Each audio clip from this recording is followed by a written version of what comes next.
Buenos días, Ecuador. Buenos días, amigos, oyentes, televidentes, internautas. ¿Cómo están todos ustedes? Les damos la bienvenida a Un Café con JJ, emisión que corresponde a este día viernes. Gracias a Dios, es viernes 16 de febrero del 2024. Estamos con ustedes compartiendo este día con nuestro compañero Omar Jaén Lynch.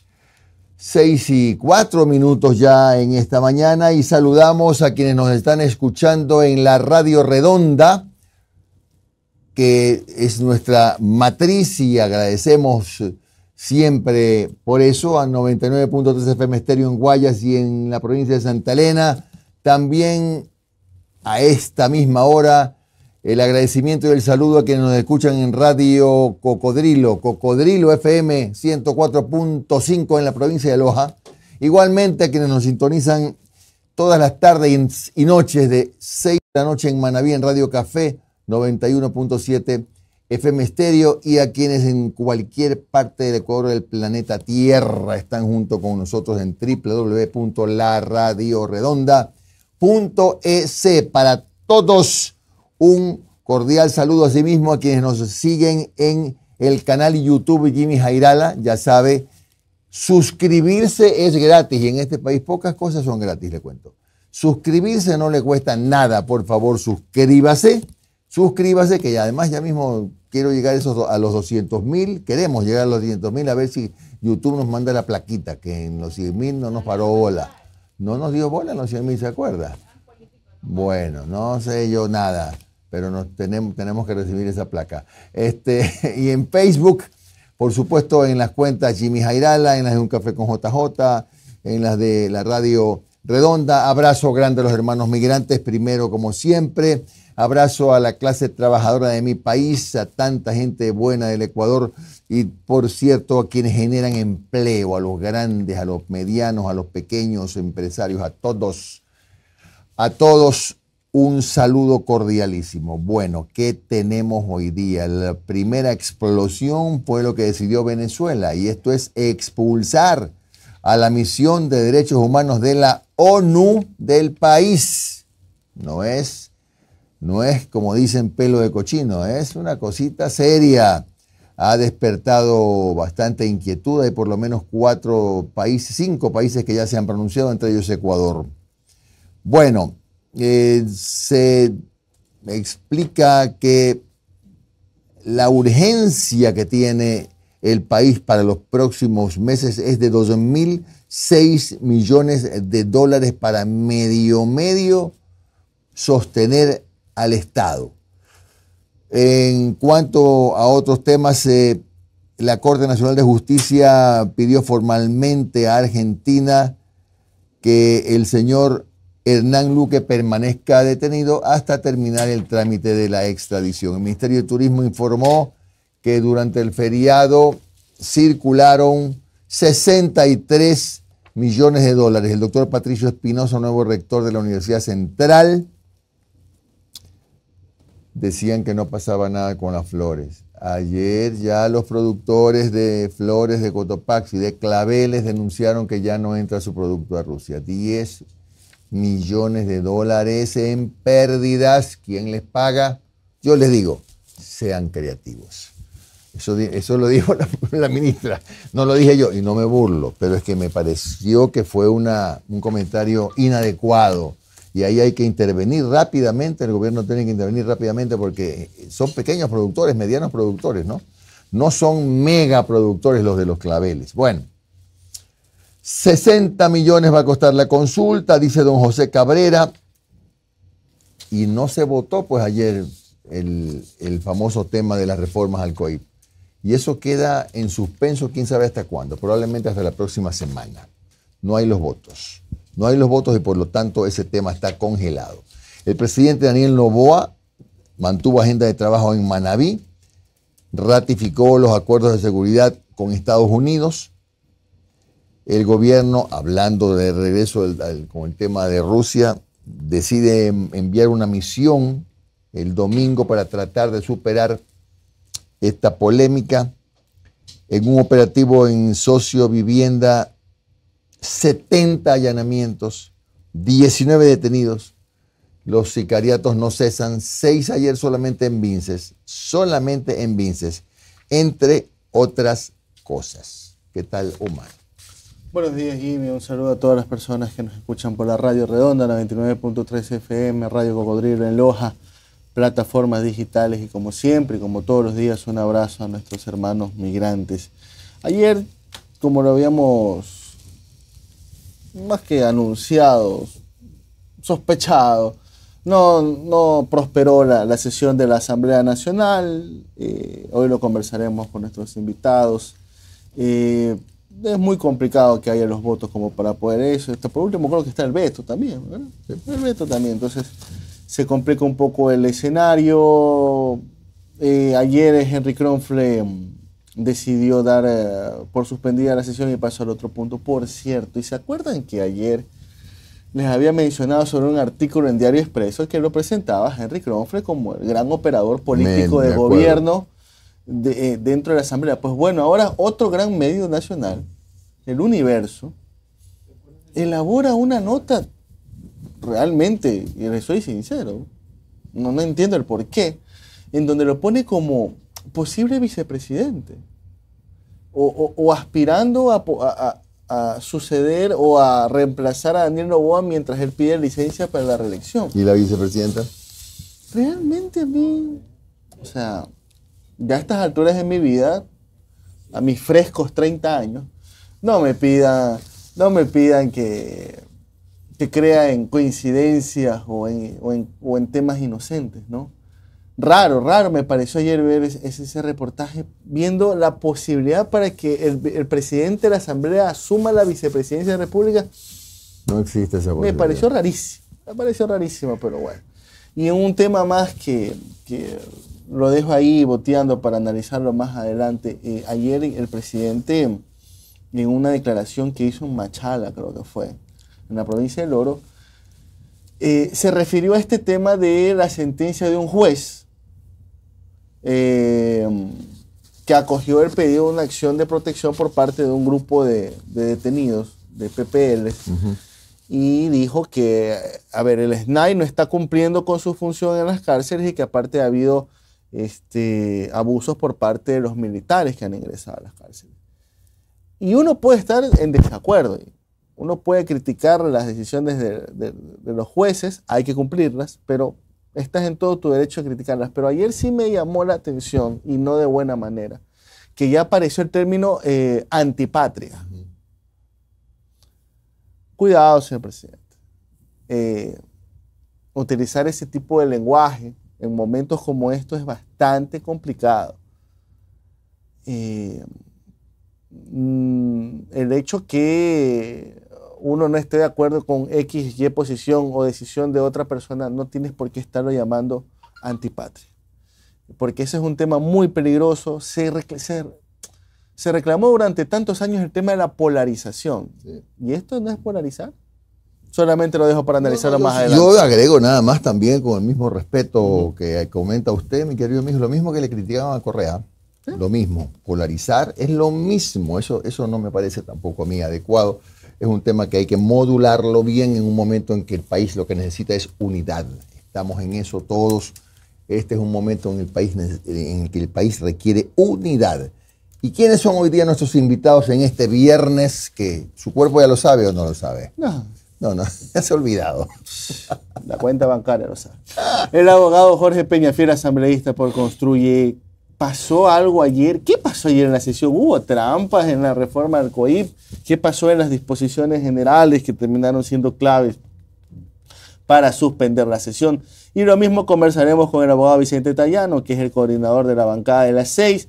Se le preguntaremos qué pasó con el PUI, qué pasó con el desgrane. 2 asambleístas menos, una principal y una alterna que salieron. Él está en la comisión que sí, no recuerdo, pero en la comisión que votó. Pero envió a su suplente. Envió a su porque suplente. Votaron en la comisión, se votó unánimemente por ese famoso informe. Todos los bloques que pertenecen a la Comisión de Justicia votaron. O sea, se lo pasaron por la galleta. Ahí está. Y le preguntaremos sobre la consulta popular, sobre el COIP, sobre el IVA y sobre varios temas que hablará con el coordinador de bancada de las 6. Exactamente, así es. Bueno, la pregunta de ayer era la siguiente, la pasamos a ver. La pregunta que planteamos ayer en redes sociales es la siguiente. ¿Cree usted que es diabólico despenalizar la eutanasia como lo afirma la Conferencia Episcopal Ecuatoriana? No el 82.3%, sí el 10.1% y no lo sé el 7.6%, 316 votos en Twitter. La misma pregunta en la cuenta de Jimmy Jairala en YouTube alcanzó 3.900 votos. No cree que sea diabólico el 77%, sí el 18% y el 5% no lo sabe. La pregunta de hoy para mañana es la siguiente. ¿Qué efectos cree que tendrá el TLC con China que fue ratificado ayer por el gobierno de Daniel Noboa? Más ventas y empleos. Lógico, sí. Afectación a las pymes en Ecuador o no lo sé. ¿Cuál cree que van a ser los efectos del TLC que fue ratificado ayer por el gobierno? ¿Habrá más ventas y empleos? ¿Habrá afectación a las pymes? Pymes que son pequeñas y medianas empresas, ¿no? de Ecuador o no lo sé. Te la Muy pregunta en bien. la cuenta de Jimmy Jairala en YouTube y también en @uncafeconjj en Twitter. Bueno, ya están chéveres las preguntas. Ahora va en tiempo real. No, hay días en que no todos los días son buenos, para todos. Bueno, 6:14. ¿Cuál es la pregunta en tiempo real? ¿Cuál debería ser la posición de los partidos políticos respecto de la consulta popular? ¿Apoyarla? ¿Oponerse? ¿Manejarse con bajo perfil, o sea, suavetón nomás? ¿O no lo sé? La pregunta ve a Pepa.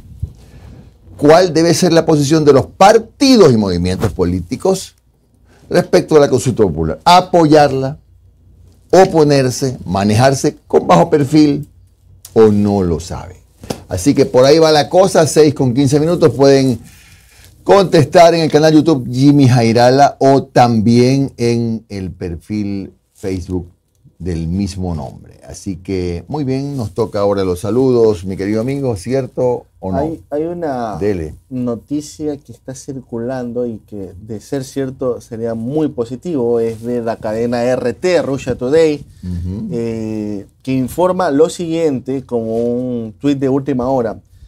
Rusia autoriza reanudar los suministros de plátano de 5 empresas ecuatorianas. Estamos a la espera de la confirmación de esta información que era publicado Russia Today hace una hora y estamos esperando la ampliación de la noticia. Esperemos que se confirme y que se la pueda, dar. Hay ocasiones en que una reacción diplomática genera otra. La reacción diplomática del Ecuador ha sido anunciar la visita de la misión a Rusia. Entonces Rusia le dice, ya. Eso me parece bien, puede ser cierto o no, no lo sabemos.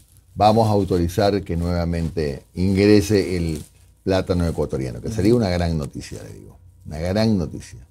No pasa lo mismo con los claveles, ya les contaremos. Bueno, don Euclides Pareja, como siempre, él y su familia viéndonos en Chone Manavillo, don Jairo Bones de Luxemburgo. ¿A dónde me enviaste las fotos, hermano? Dice, ahí les envié las fotos, pero no dices a dónde, pues pana, yo no las he visto. Jorge Aremijos también está contactándose. Carlos Enrique Palas Fajardo desde Catamayo.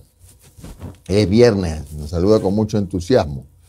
Mucho entusiasmo. Ahí les envié las fotos, insiste don John Jairo, pues no las veo. Ramón Montero, un saludo fuerte desde Bonn, Alemania. Narcisa del Rocío Triviño Castro. Jorge Armijos dice que extraña a Noris.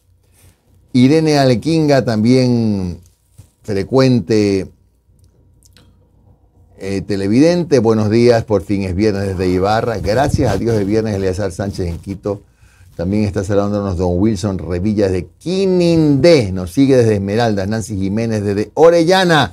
De todas partes. Gracias a Dios. Ya las vi. Jorge Luis Untuña. También está saludando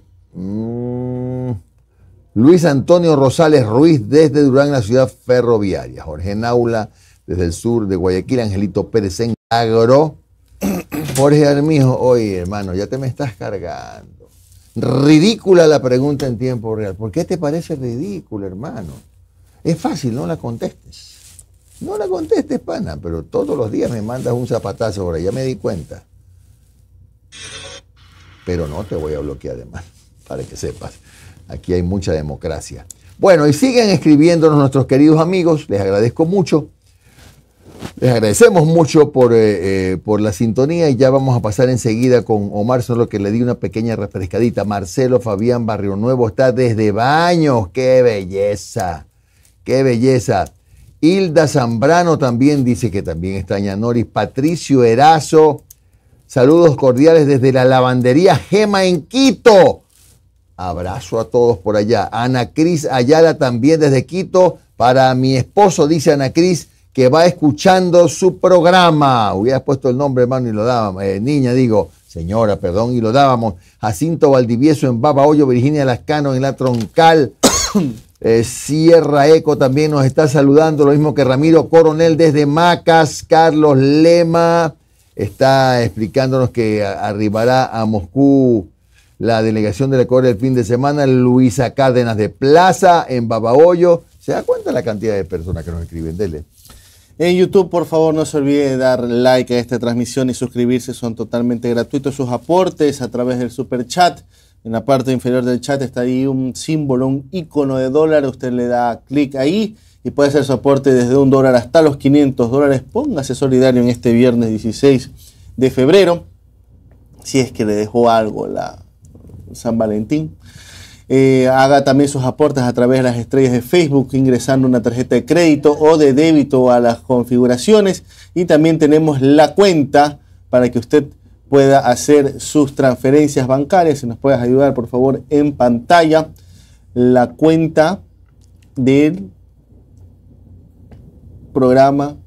Ya eso. Cuenta corriente 07517227 de Banco del Pacífico a nombre de Un Café con JJ, y está el número de cédula.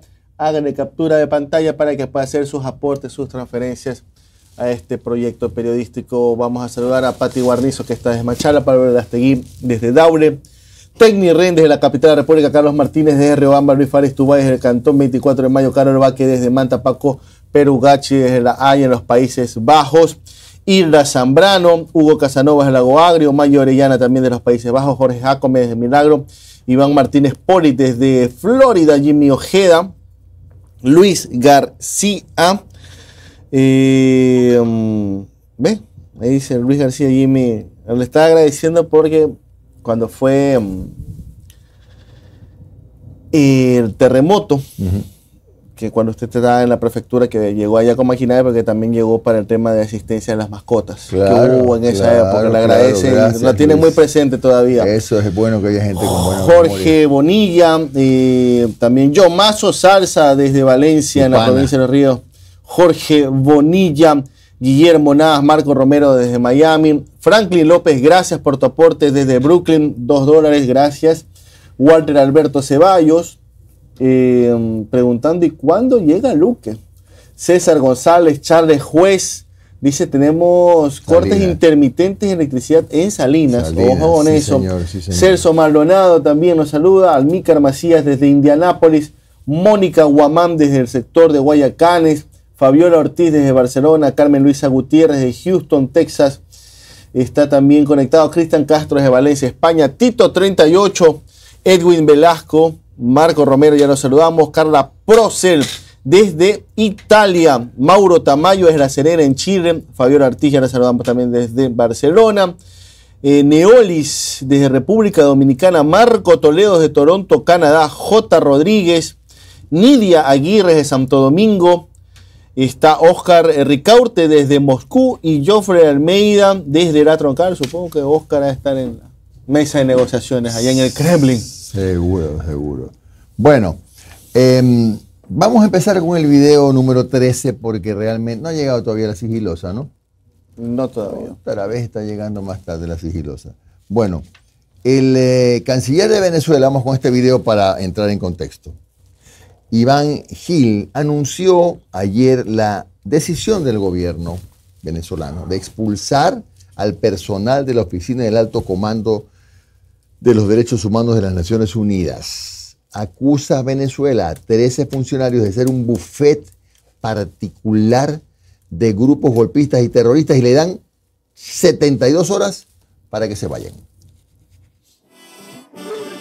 El gobierno de Nicolás Maduro expulsó de Venezuela a la Oficina de Derechos Humanos de las Naciones Unidas, que se instaló en el país en 2019. El anuncio fue realizado este jueves por el canciller venezolano. La República Bolivariana de Venezuela anuncia su decisión de suspender las actividades de la Oficina Técnica de Asesoría del Alto Comisionado de Naciones Unidas para los Derechos Humanos en Venezuela.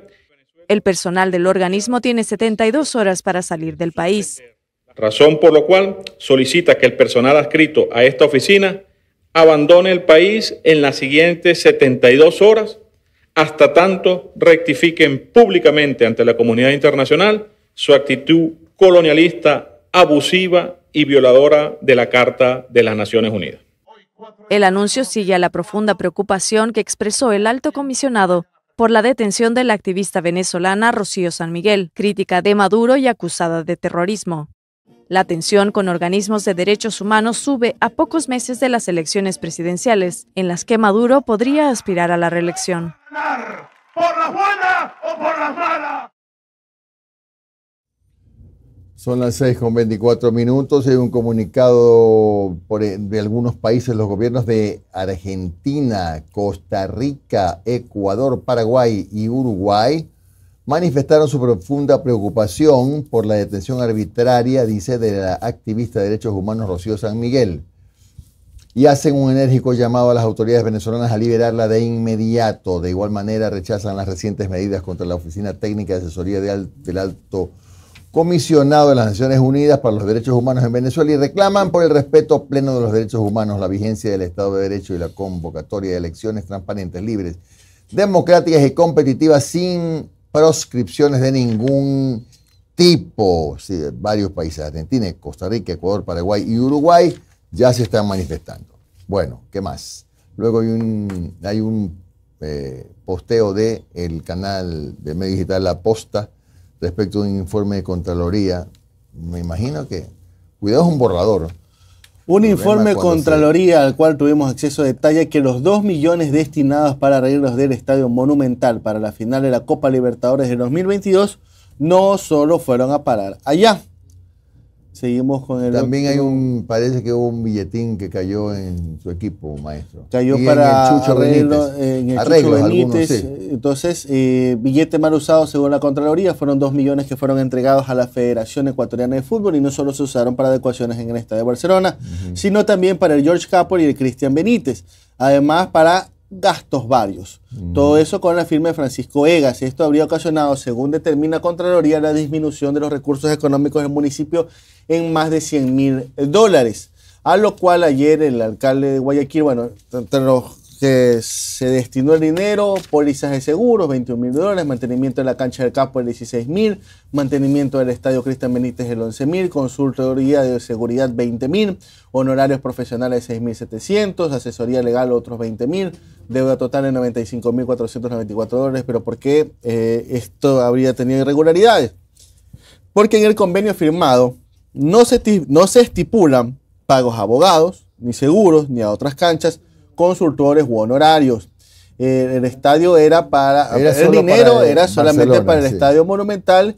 Y bueno, habrá que ver cómo prosigue esto. Supongo que vendrá la defensa de cada uno de estos. Y ayer la alcaldía de Guayaquil dispuso la integración de una comisión que investigue los destinos de estos votos. Claro, insisto, habrá que ver si esto es producto de un borrador, si ya se fue leído, si ya hubo los descargos, o ya es un informe final, ¿no? Esas son cosas que lamentablemente no sabemos. A ver, vamos a la número 4, por favor, porque Ecuador necesita 12.006 millones para seguir a flote. El gasto previsto para mantener el Estado ecuatoriano en 2024 es de 2.006 millones de dólares. Esta es la cifra que consta en el presupuesto general prorrogado presentado por el Ministerio de Economía para costear una larga lista de bienes y servicios. Entre ellas se encuentra el pago de la planilla de servicios básicos y de guardianías para edificaciones donde funcionan las entidades públicas, las compras de uniformes y materiales para el personal que está en las oficinas y el soporte técnico que requieren computadores y vehículos, como los patrulleros de la policía. Son algunos de los rubros que en los últimos 3 años, en lugar de disminuir, han aumentado precisamente por la cantidad de dependencias y el incremento de servidores que tiene el Estado. En 2021 se destinaron 1.638 millones, en 2022 1.905 millones y en 2023 2.098 millones de dólares. Sí, siempre digo y diré que no se olviden que casi el 90% del presupuesto del Estado es destinado al pago de Fuerzas Armadas, policía, docentes, salud, doctores, profesores, a servicios, a servicios. Por eso cuando a mí me hablan de los ajustes, por ahí hay una universidad muy prestigiosa, por supuesto, que ha presentado un plan de ajustes al Estado de 60 millones de dólares, que no se puede más, porque es muy difícil. Por ejemplo, en este momento estás luchando contra el terrorismo. ¿Cómo le cortas el presupuesto a la policía? ¿Cómo le cortas el presupuesto a las Fuerzas Armadas? Es muy difícil, muy complejo. Autoridades del TSE, es decir, el Tribunal Contencioso Electoral, declararon periodo contencioso electoral iniciado. Pasado 13 de febrero, el Pleno del Tribunal Contencioso Electoral se reunió de manera virtual para declarar el inicio del periodo contencioso electoral para las elecciones generales 2025. Las nuevas elecciones convocan alrededor de 14 millones de personas. ¿14 millones de? De ecuatorianos a elegir ya, presidente está bien, o perfecto. presidente. Bueno, aquí se han conformado 8 comisiones, según la información que tenemos, para analizar los informes anuales de labores presentadas por autoridades como la Judicatura, el Consejo Nacional Electoral, la Contraloría, la Defensoría Pública, la Fiscalía, la de Transparencia y Control Social, Procurador General del Estado y Tribunal Contencioso Electoral. Ya están repartidos estos análisis que se harán, suponemos, cada año. Sobre el tema de la extradición del señor Hernán Luque, hay una información de la Corte Nacional de Justicia. Presidente de la Corte Nacional de Justicia, en el marco del trámite de extradición, envía pedido formal para que el ciudadano Hernán Luque permanezca detenido en Argentina, que es requerido por el presunto delito de delincuencia organizada, permanezca detenido mientras se tramita el proceso de extradición que inició en su contra. Bueno, pasemos a la 9 porque dígame. Dice, corresponde a la Cancillería del Ecuador canalizar este pedido con la celeridad que el caso amerita. Él le está echando... Lógico. Vaya para allá. Obvio.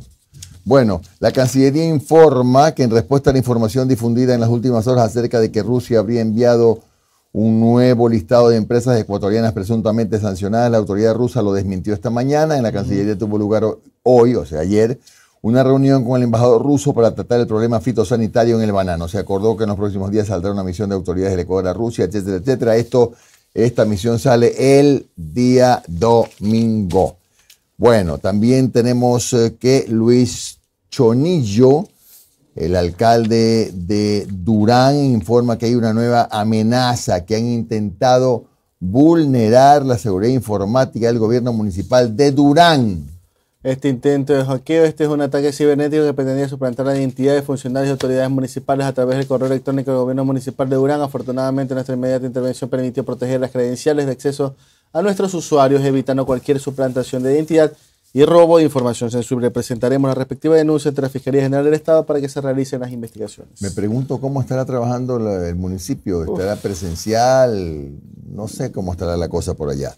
Bueno, el doctor Patricio Espinosa del Pozo, para información de ustedes, es el nuevo rector de la Universidad Central del Ecuador. Reemplaza al doctor Fernando Sempertegui, quien ocupó el cargo 2 periodos. Le deseamos mucho éxito al nuevo rector, doctor Patricio Espinosa. ¿Cuánto generó el carnaval? ¿Cuánto inyectó a la economía? Aquí está la información del Ministerio de Turismo. Se registró un total de 63 millones de dólares por concepto de gasto turístico, con más de 1 millón de desplazamientos en todo el país en el marco de una coyuntura social desafiante. La ocupación promedio nacional se ubicó en el 41%, sin embargo en varias provincias el porcentaje se elevó, como por ejemplo en el Napo, donde llegó al 91%, superando en 22 puntos porcentuales el registro del año pasado, mientras que en provincias con festividades tradicionales como Tungurahua se alcanzó una ocupación promedio del 59%, Santa Elena 58%, Bolívar y Azuay 55%, por citar algunas. Muy bien, vamos a ir a una pausa, regresamos. Los productores de claveles informan que le cerraron la llave en Rusia.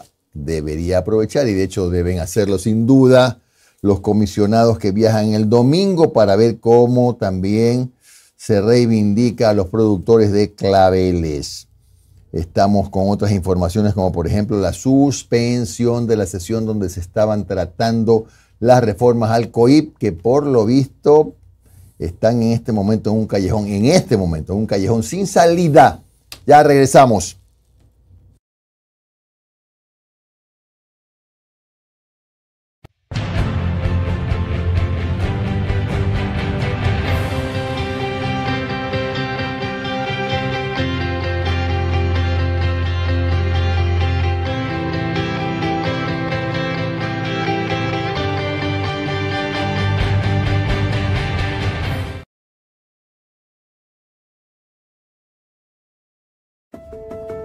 ¿Qué es Plan Neptuno?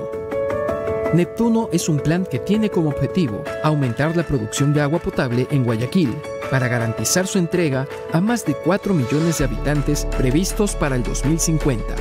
Está dividido en 3 fases. Fase 1. Comprendió la instalación de una nueva línea de derivación de caudales para llevar más agua desde la planta 10 metros cúbicos por segundo hacia la planta convencional. Toda esta infraestructura está automatizada y enlazada al sistema SCADA, la que es monitoreada en tiempo real tanto en Sala de Control de Guayaquil como en la planta La Toma. Fase 2.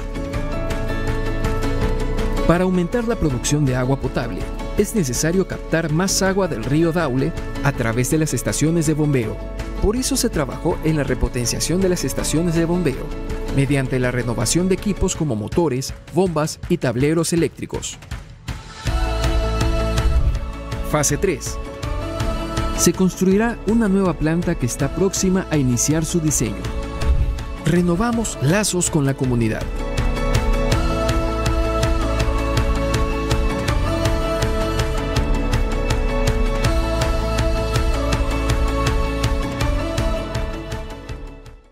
A probar, la vida es muy sabrosa. Con arepas te quiero mimar. Tortillitas que son más crujientes. Se disfruta mucho, mucho más. Más sabrosa en todas tus recetas. Más sabrosa rinde mucho más. Más sabrosa para tu familia. La vida es más sabrosa y tú lo sabes bien. Más sabrosa rinde más. Sé parte de un café con JJ. Da a conocer tu marca y pauta con nosotros.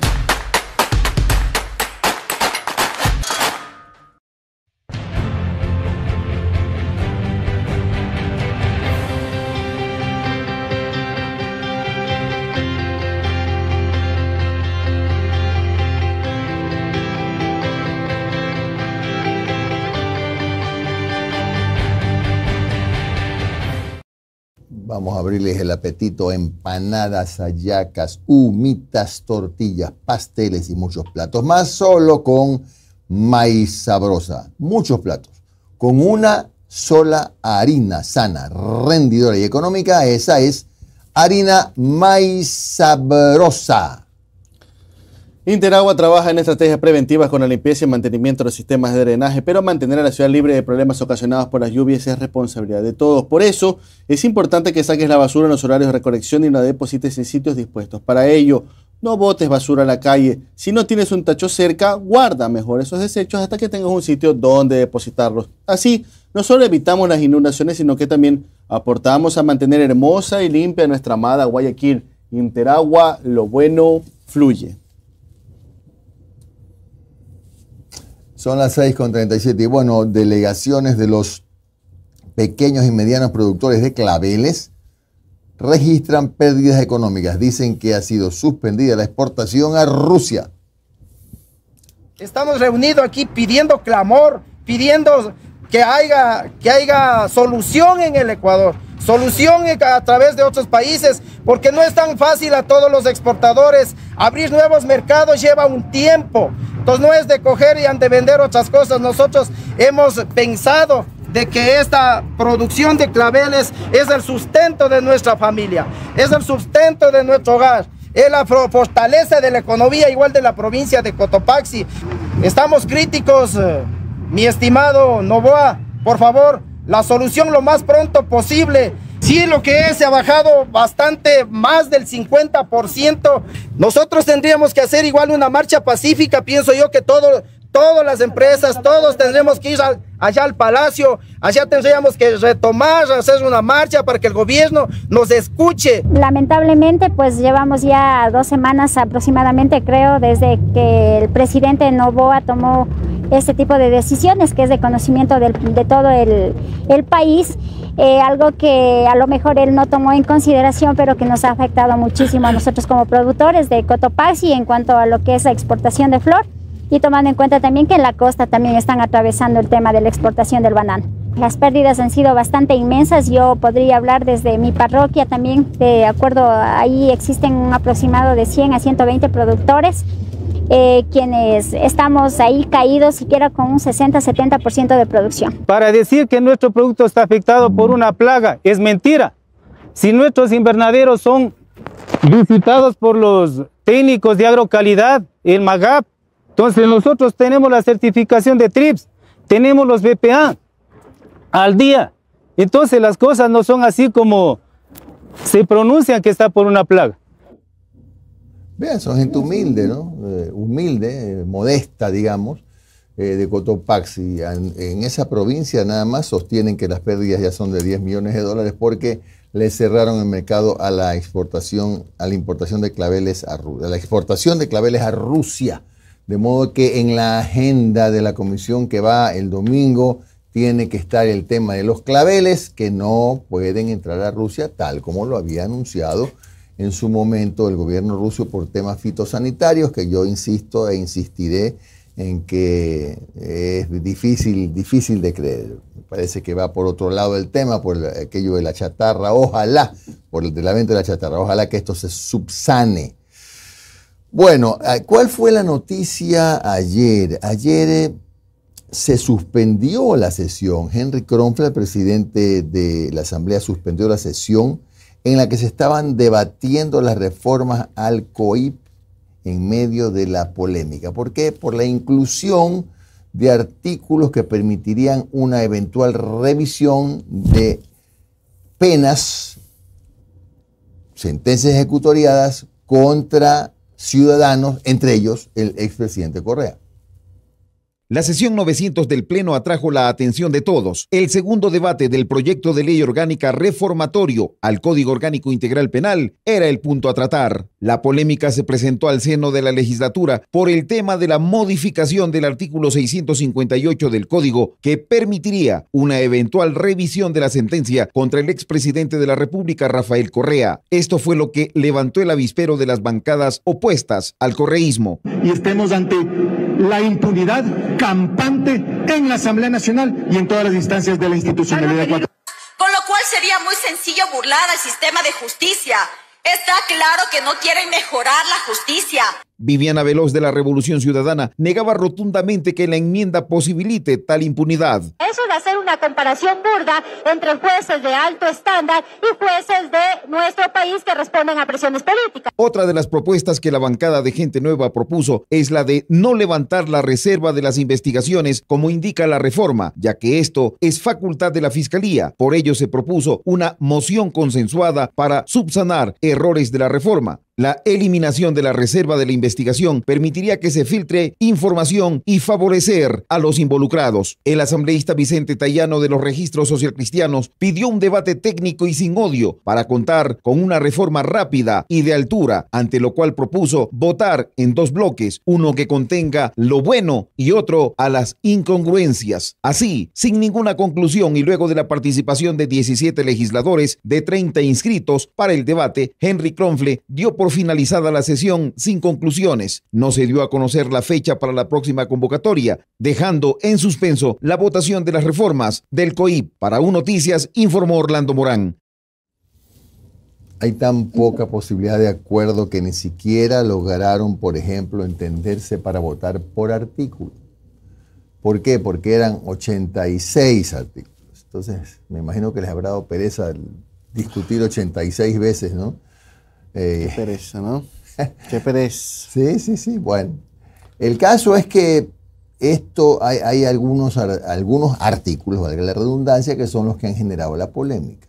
Uno de ellos es el que tiene que ver con la intervención de organismos internacionales de derechos humanos en decisiones de sentencia ejecutoriada como el caso más visible, que es el del expresidente Correa, que ha sido tomado un poco como bandera, ¿no? Entonces, ese es un tema que ha bloqueado la aprobación de las reformas al COIP, y por ese motivo es que ese artículo difícilmente será aprobado, porque yo he hecho las cuentas y los votos no me dan por ningún lado.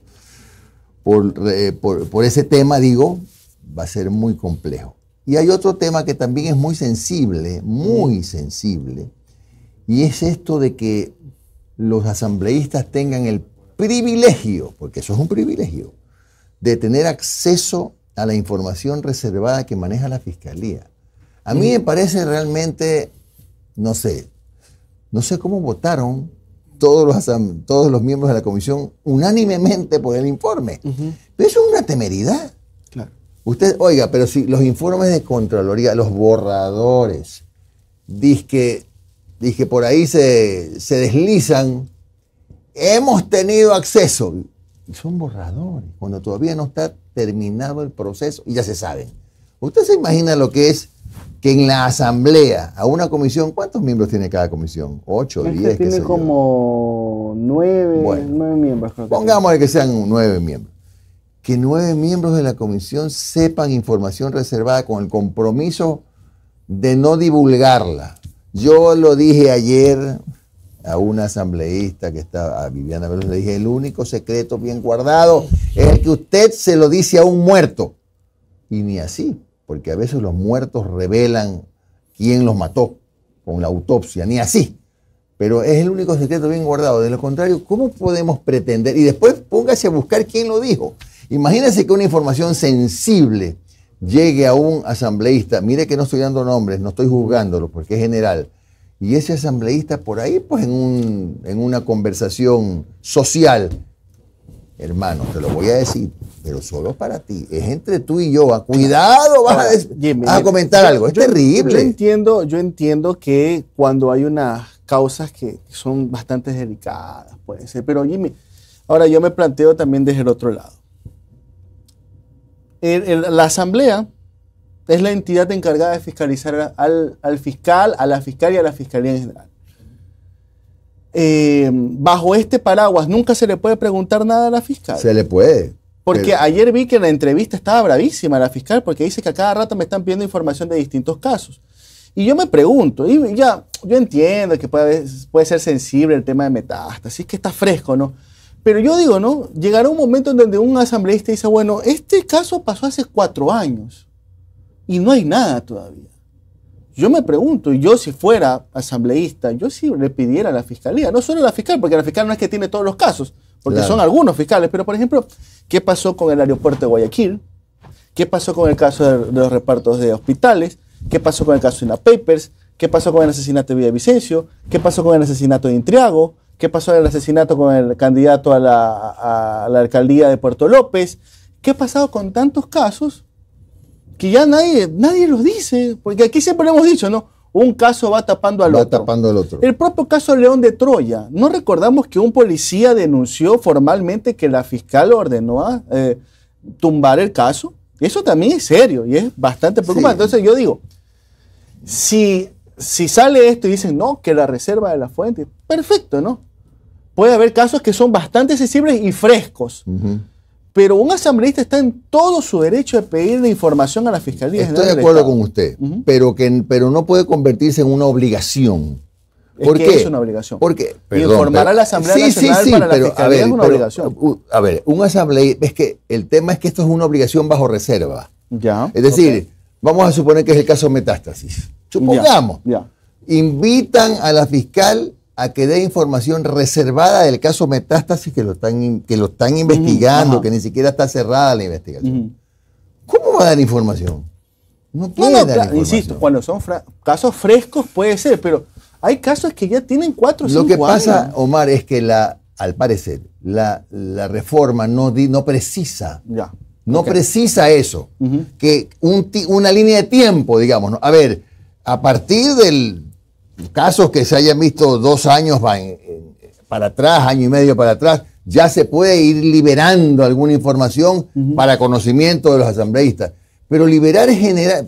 Imagínese usted, porque mañana un asambleísta que recibió la información reservada de un caso que ni siquiera está cerrado todavía, porque investigación fiscal es indagación, ni siquiera está en proceso de juicio todavía. Que lo revele, que lo comente y eso que se riegue es terrible. Eso es lo que yo veo que en esa norma no está. O sea, es muy general. Ahora, a eso me refiero yo. Insisto, por ejemplo, los asambleístas cada 2 meses tienen reuniones con la cúpula de las Fuerzas Armadas, con la cúpula del Ministerio del Interior y de la Policía Nacional, que son de carácter reservado. Y ahí se da a conocer información muy sensible. Yo digo, hay que sentarse a conversar con la Fiscalía y decir, mira, está bien, pero hay que buscar un mecanismo para que tú también le informes al país qué pasa con casos que están con polvo. Eso es otra cosa, Omar. Y posiblemente esa es una de las razones por las cuales se propuso en su momento un juicio político de la fiscal. Yo entiendo. Por todos esos casos que están... Este artículo, ya, más allá de este artículo, no. Yo dejo planteada la situación. ¿Qué hacer a futuro? Ya, esto no va a pasar porque no va a haber los votos. O sea, no nos ahoguemos en un vaso del agua. Eso no va a tener los votos y no va a pasar. Por último, viene Novoa y con el veto lo tumba. Claro. El tema es que ¿qué se hace a futuro? Y ya no tanto para la señora Salazar, porque la señora Salazar en un año se va. Vendrán otra fiscal o vendrá otro fiscal, porque en abril tiene que dejar su cargo. Y la pregunta es, ¿qué se tiene que hacer a futuro para que casos no tengan 5 o 6 años con polvo encima? Estoy de acuerdo con usted en esa parte, sí. En la otra parte ya le dije que no, porque hay temas que son demasiado delicados como para que sean compartidos cuando todavía no se ha cerrado una investigación. Ahora, pero yo supongo que el caso del aeropuerto de Guayaquil tampoco está cerrado. Pero tampoco está cerrado. Oiga, espérese un ratito, estoy haciendo memoria. Creo que sí se cerró y no pasó nada. Creo que sí se cerró y no pasó nada. Pero tiene usted razón. ¿Eso fue hace cuántos años fue eso? En plena pandemia, pues estamos hablando de 2020. Sí, hay casos que seguramente ya se cerraron, de los cuales no hay información pública. No hay información pública. Bueno, un buen tema para debatirlo. Un excelente tema para debatirlo. Continuemos. Declaración del concejal. Siempre hay uno que está por aquí. Ya me pasaron la información. Está la Ley Orgánica de la Función Legislativa, artículo 9, numeral 10, artículo 110, numeral 3. Vamos a revisar el artículo 9, numeral 10, que dice: requerir a los servidores y servidores públicos la información necesaria para los procesos de fiscalización y control político a fin de garantizar el cumplimiento de las disposiciones constitucionales y legales. La información clasificada como confidencial, reservada, secreta y secretísima será proporcionada bajo prevención de guardar la reserva que la ley dispone. Si el proceso de fiscalización y control político se derivan indicios de presuntos actos de corrupción, la información será puesta en conocimiento de la Fiscalía General. Insisto, esto ya es una herramienta que funciona, porque, insisto, la Asamblea periódicamente tiene reuniones reservadas con la ministra del Interior. Recuerdan que el otro día, es más, en una de las primeras sesiones de la comisión que investiga el caso del asesinato de Fernando Villavicencio, ¿se acuerda que el propio Adrián Castro, cuando escuchó lo del SNAI, que estaba siendo amenazado, del ECU 911, que había sido el aplicativo del ECU 911 utilizado para espiar, en ese momento el propio asambleísta pidió en estos momentos reservada esta sesión, y fue reservada.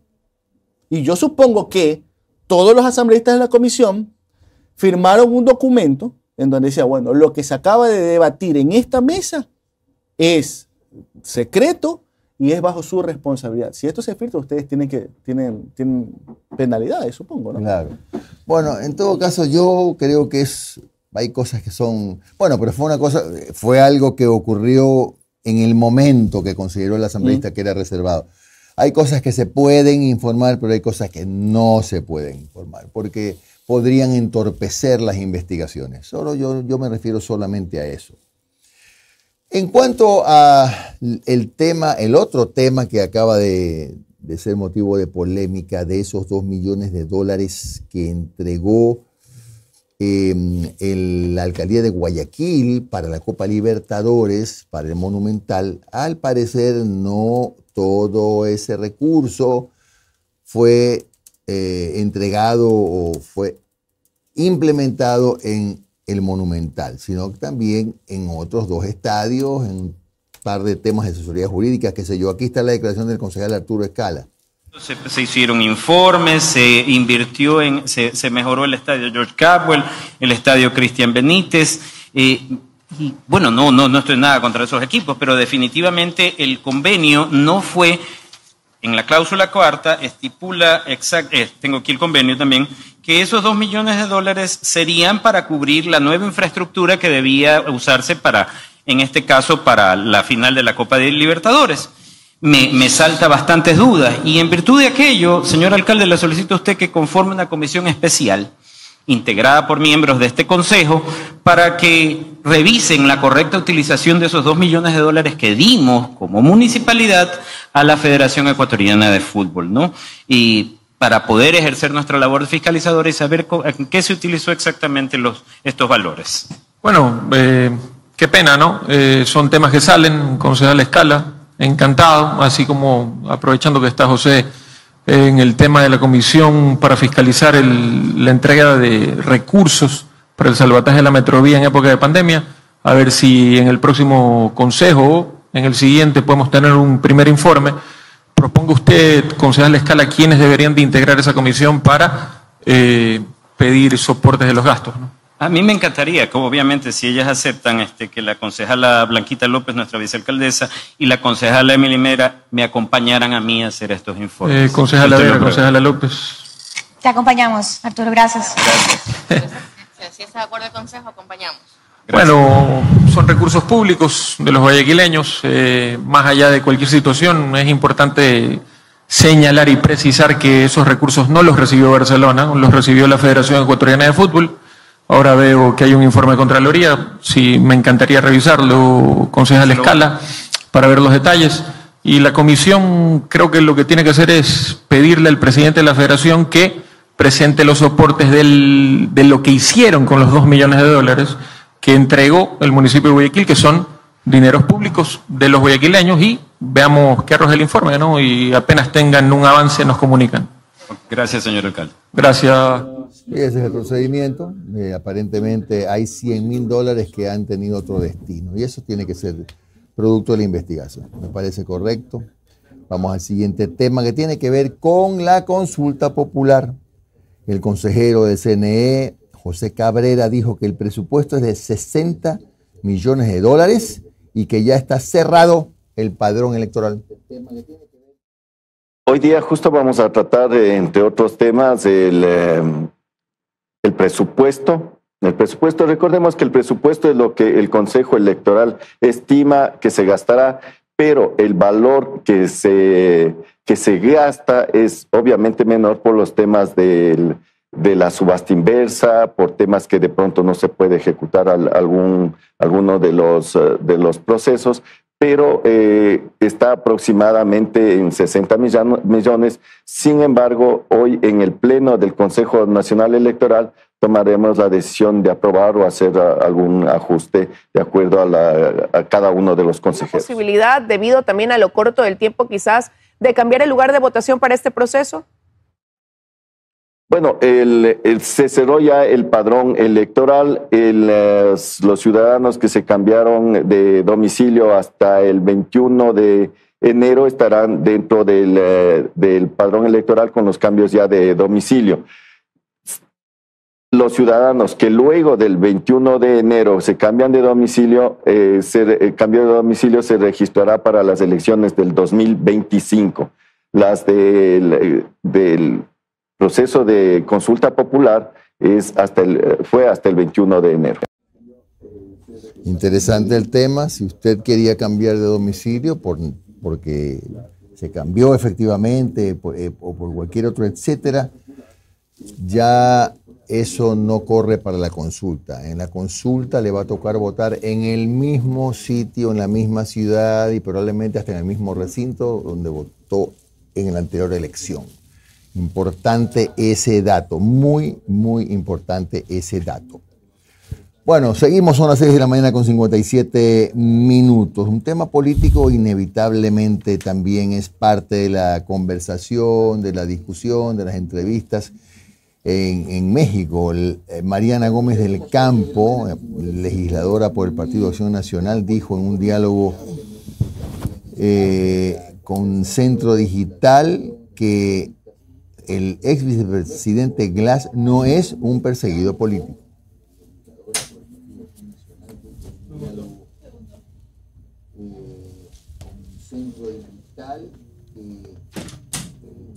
Avíseme nomás, yo tengo tiempo.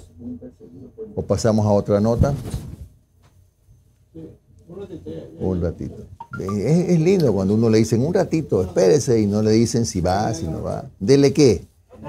Dele otra. Ya. No van a creer que no le he querido poner, pues, ¿no? O sea, que eso es lo que la gente piensa. ¿Ahorita qué? Bueno, hagan lo que quieran. Adelante, por favor. ¿Otra? Qué lío, por Dios. Ya, relájense, relájense. Mire, Angie Toapanta, que es una asesora sindical, opina que un contrato por horas no es un contrato digno, que siempre será un contrato precario.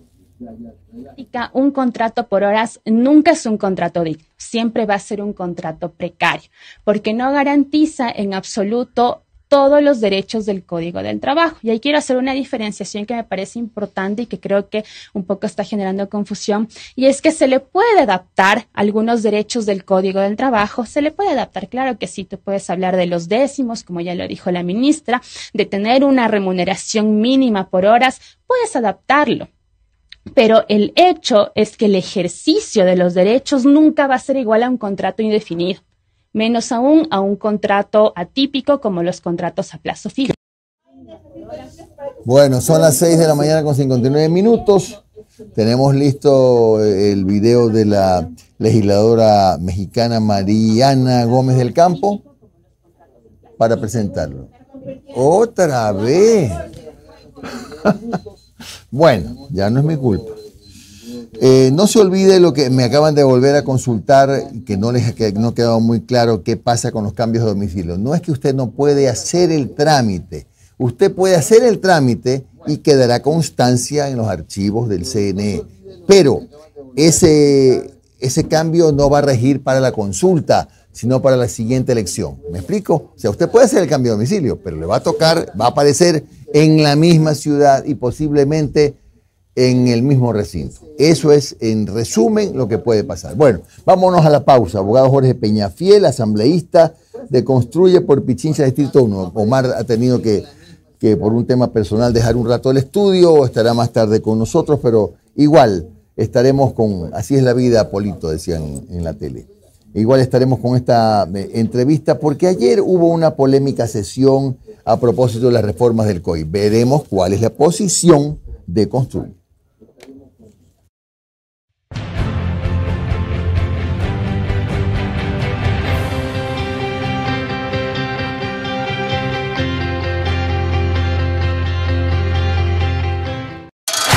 Sé parte de un café con JJ. Da a conocer tu marca y pauta con nosotros.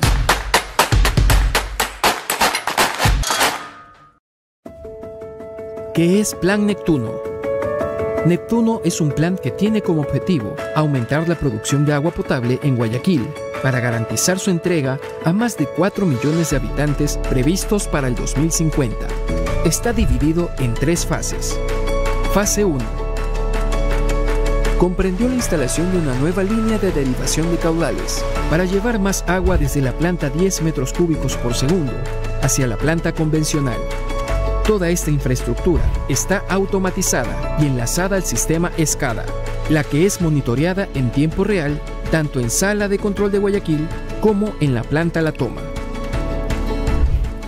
Fase 2. Para aumentar la producción de agua potable, es necesario captar más agua del río Daule a través de las estaciones de bombeo. Por eso se trabajó en la repotenciación de las estaciones de bombeo, mediante la renovación de equipos como motores, bombas y tableros eléctricos. Fase 3. Se construirá una nueva planta que está próxima a iniciar su diseño. Renovamos lazos con la comunidad.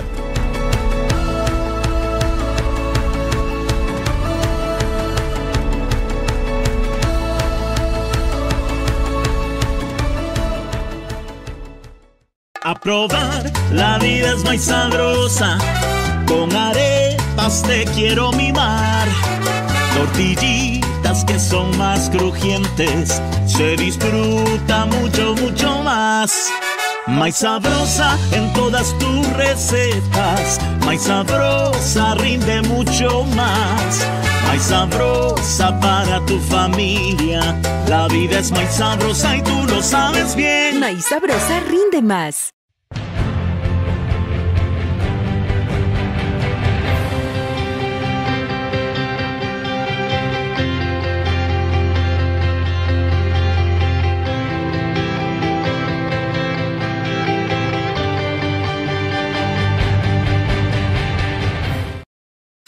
Estas son las tres noticias que nos conectan contigo. Primero, junto a la empresa privada avanzamos en la construcción de la línea de subtransmisión Durán-Montero-Taura en la provincia del Guayas. Segundo, continuamos electrificando sectores rurales en Manabí. 9 comunidades del cantón Pichincha cuentan con electricidad y alumbrado público. Y tercero, empezamos la instalación de 1000 medidores prepago en la ciudad de La Panorama del cantón Durán, obras e inversión para construir el nuevo Ecuador. Interagua trabaja en estrategias preventivas con la limpieza y mantenimiento de los sistemas de drenaje, pero mantener a la ciudad libre de problemas ocasionados por las lluvias es responsabilidad de todos. Por eso es importante que saques la basura en los horarios de recolección y la deposites en los sitios dispuestos para ello. No botes desechos a la calle. Si no tienes un tacho cerca, guárdalos hasta que tengas un sitio donde depositarlos. Así no solo ayudamos a evitar anegamientos, sino que también aportamos a mantener hermosa y limpia nuestra amada Guayaquil. Interagua, lo bueno fluye. 7:04. Ponga el tuit de la Cancillería, que es importante. Acaban de subir hace 7 minutos un tuit que dice: Rusia levanta el veto a la exportación de banano impuesto a 5 empresas ecuatorianas, lo cual es una gran noticia. El Servicio Federal de Control Veterinario y Fitosanitario de Rusia ha levantado las restricciones, abriendo nuevas oportunidades para el comercio entre ambos países, tema que aplaudimos porque son 180 millones de dólares que vuelven a ser inyectados a la economía nacional a través de estas empresas, que ni sé cuáles son, pero que desde mi humilde punto de vista estaban pagando el precio de una innecesaria intervención del Ecuador en un conflicto bélico, por aquello de la chatarra. Pero no es tema de esta entrevista. Estamos con el asambleísta Jorge Peñafiel, de Construye por Pichincha, Distrito 1, al que le damos la más cordial bienvenida cuando son las 7 de la mañana con 5 minutos. ¿Me escucha, asambleísta? ¿Cómo está usted? Buenos días. Estimado Jimmy, muy buenos días. Te escucho perfectamente y te mando un saludo a toda la audiencia. Gracias. A ver, ayer hubo una sesión bastante accidentada, Jorge, en el sentido que no hubo votación finalmente, ¿no? Se intentó votar en 2 bloques, se planteó votar una resolución aparte. No sé por qué no se votó como se había especulado al principio, por artículo. En síntesis, ¿qué pasó en la sesión de ayer que ha quedado suspendida? Bueno, efectivamente lo que pasó el día de ayer fue que no existían los apoyos suficientes para dar viabilidad a ninguna de las mociones presentadas. La propuesta de reforma al Código Orgánico Integral Penal venía con ese cianuro que yo decía en mi intervención, como si esto fuera un caramelo con centro de cianuro.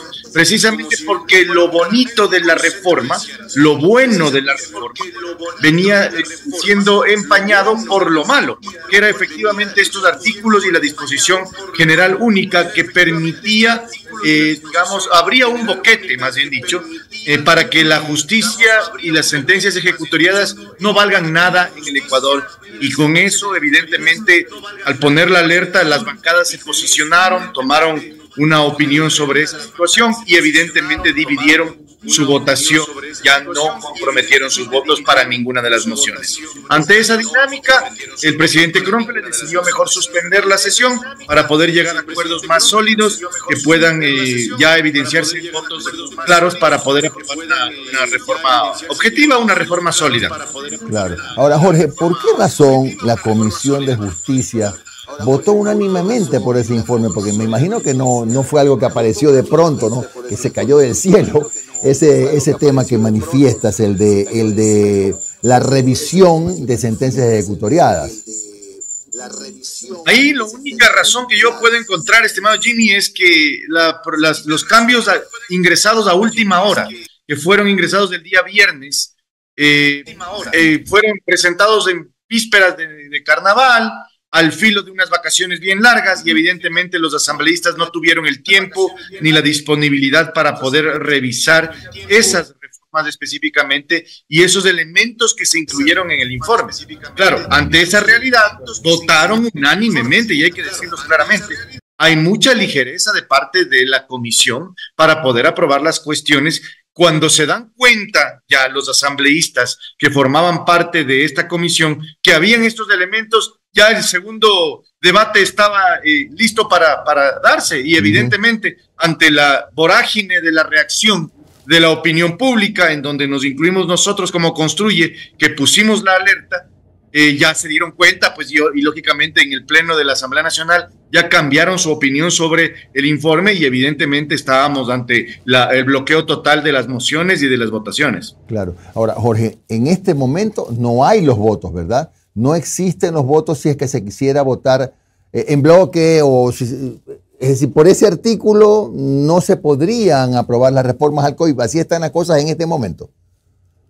Sí, efectivamente, nuestra posición, al menos como Construye, fue al final, fue que no íbamos a dar los votos para ninguna de las mociones y nosotros íbamos a proponer el archivo. Tanto es así que yo presenté una moción que estaba lista para, después de ser tratadas las mociones y de intentar la votación en cualquiera de las mociones relacionadas a la división en bloques de los articulados, íbamos a ir por el archivo. Claro, ahí es en donde se dan cuenta el presidente Kronfle que si es que continuaba la sesión tal como estaba planteada, no iba a haber votos, tal vez ni siquiera para el archivo, lo cual ya iba a terminar siendo un problema. El problema también, Jimmy, aquí hay que mencionar, es que la votación se pretendía hacer con dos mociones que las dos tenían una división en bloques de los artículos, pero en ninguna de ellas se estaba consolidando la visión anti-impunidad que nosotros propusimos, y por eso es que nosotros nos negamos a esas dos mociones, la primera presentada por Fernando Cedeño y la segunda que iba a ser presentada por el bloque de ADN. La primera de Fernando Cedeño mantenía la disposición general única dentro de los bloques que iban a ser, que tenían mayor apoyo, digamos, y obviamente querían que esa disposición sea aprobada, lo cual era incluso peor que el propio articulado en nuestra opinión. Y la segunda, que iba a ser presentada por la bancada de ADN, tenía tres opciones, tres bloques, y en las tres bloques tampoco estaban consideradas algunos elementos, ya no la disposición general única, porque esa sí se iba al bloque de los que iban a potencialmente ser rechazados, pero en esa de ahí también habían problemas relacionados a la justicia indígena, que para nuestra opinión también existía ese problema de que no iba a tener un espacio muy claro para que se filtre la impunidad. Por eso es que nosotros decidimos al final ir por el archivo definitivo de toda la propuesta, lo cual tampoco tenía el apoyo, pero iba a ser salida posible para mostrar que no había apoyos por ningún lado, ¿no? Ya, estamos revisando los temas que son más polémicos. No sé si tuvieron la oportunidad de analizar esto de más o menos levantar la reserva de la información de la Fiscalía de casos que se están investigando. Hay una norma que me la hizo ver hace un momento mi compañero Omar Jaén, que dice que la Asamblea sí puede pedir información, pero no sé si precisamente fija los tiempos, ¿no? Si es información de un caso que se está investigando hoy o de casos que ya se han investigado, no es muy clara la norma hoy. ¿Qué es lo que planteaba la nueva norma? A ver, ahí hay que decir algo, que la actual norma sí, si bien puede ser, digamos, se puede entregar la información, también se puede negar. Es decir, correcto. Es decir, yo tengo la facultad, como Fiscalía General del Estado actualmente, de negar la entrega de la información. Es decir, es claro, yo soy la autoridad que maneja la información y yo tengo la capacidad de negarla, la entrega a cualquier persona, por el sigilo, por la reserva, por la delicadeza del caso, etcétera.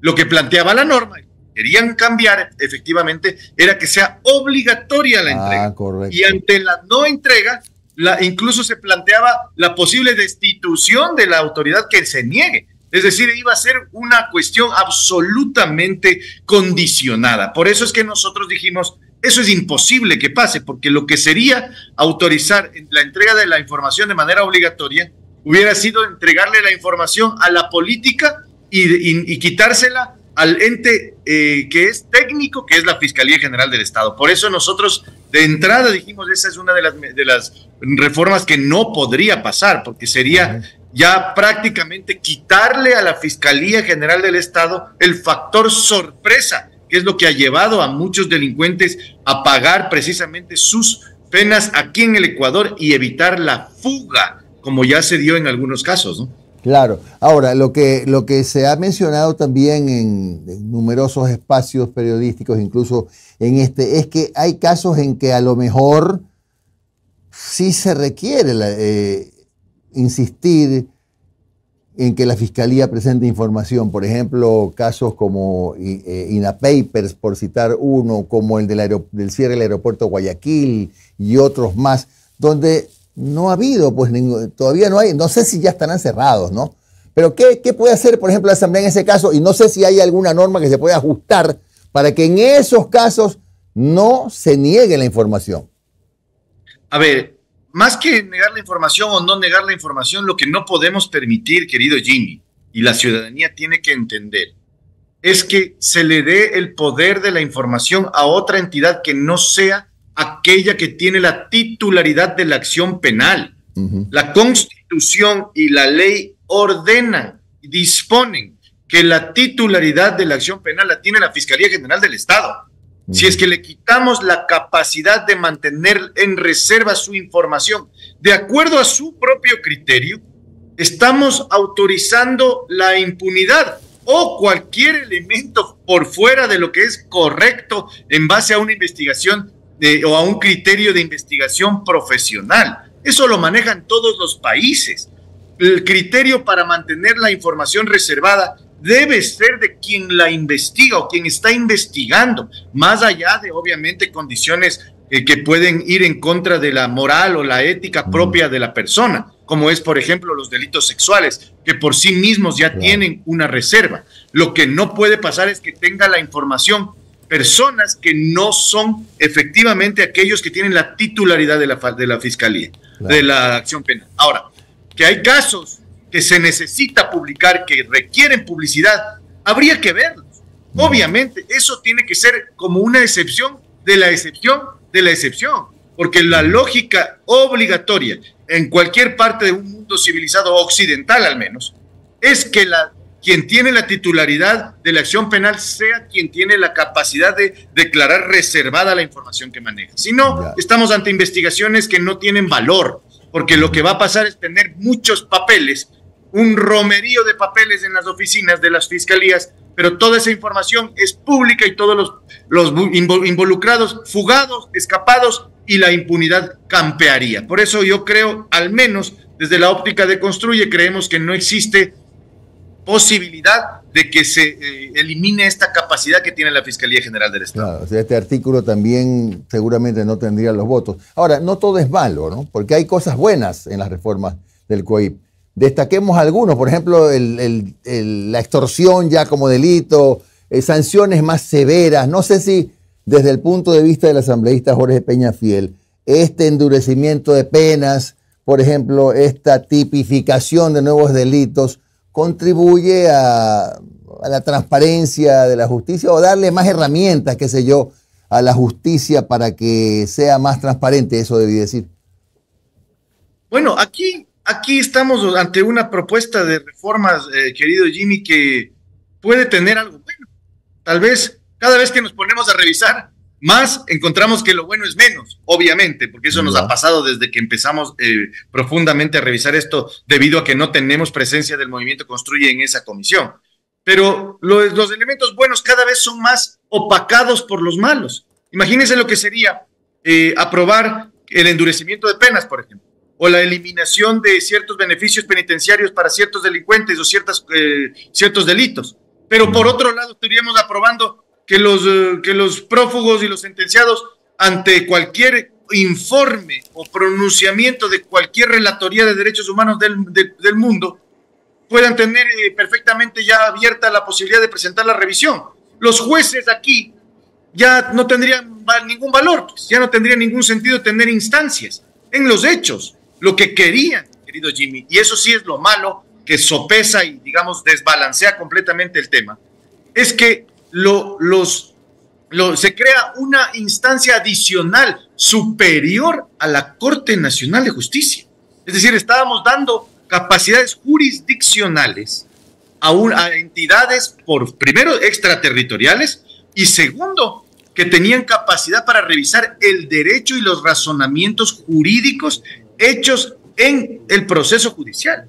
O sea, estábamos realmente ante la desinstitucionalización casi total del sistema de justicia y de la jerarquía de las leyes. Ya no valdría ningún estudio de ninguna universidad en el país que le enseñen la pirámide de Kelsen, por ejemplo, porque ya no habría la necesidad de estudiarla, porque lo único que habría que hacer es consolidar una posición desde el extranjero en cualquier relatoría o comité de derechos humanos para tener la justicia que querían. Esa era la intención. Y por eso es que nosotros dijimos de entrada, apenas revisamos esto, es que es imposible aprobarlo, incluso por partes, porque podía darse el caso que casi se da, que se ingresen los temas negativos dentro de los bloques que estaban por aprobarse. Y eso también era en la dinámica de la Asamblea Nacional, y tú la conoces.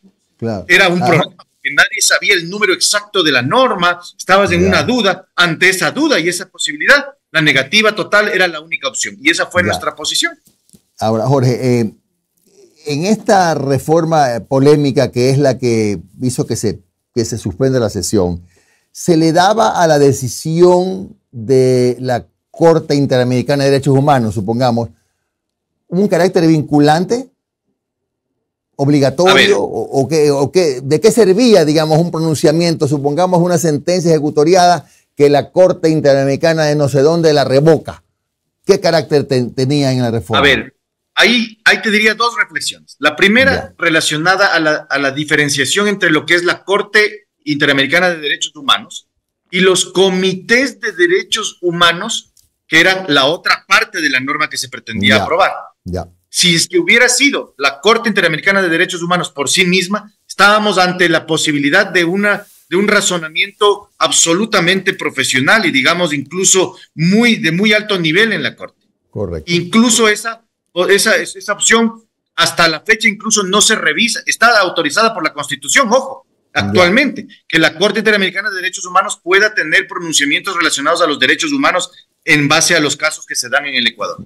Pero lo más peligroso era lo que venía después, que eran los comités de derechos humanos. Los comités de derechos humanos autorizados por la ONU son muchos, y allí hay que decir a la ciudadanía, esa era la parte más complicada, porque cualquier persona podía tener un informe, ni siquiera era una evaluación probatoria o razonamientos jurídicos sólidos en base a un proceso, en base a audiencias, en base a alegatos. No, eran informes, pronunciamientos de comités de derechos humanos que podían ser cualquiera en el mundo.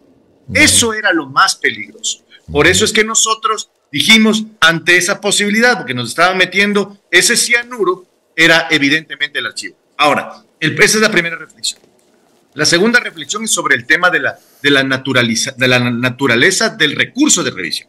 El recurso de revisión es un recurso creado y que existe en la ley actualmente ya para revisar los hechos que se dan después de la sentencia y que eran desconocidos por los jueces durante el proceso judicial. Eso ya existe. Y le doy un ejemplo claro. Supongamos que hay un asesinato.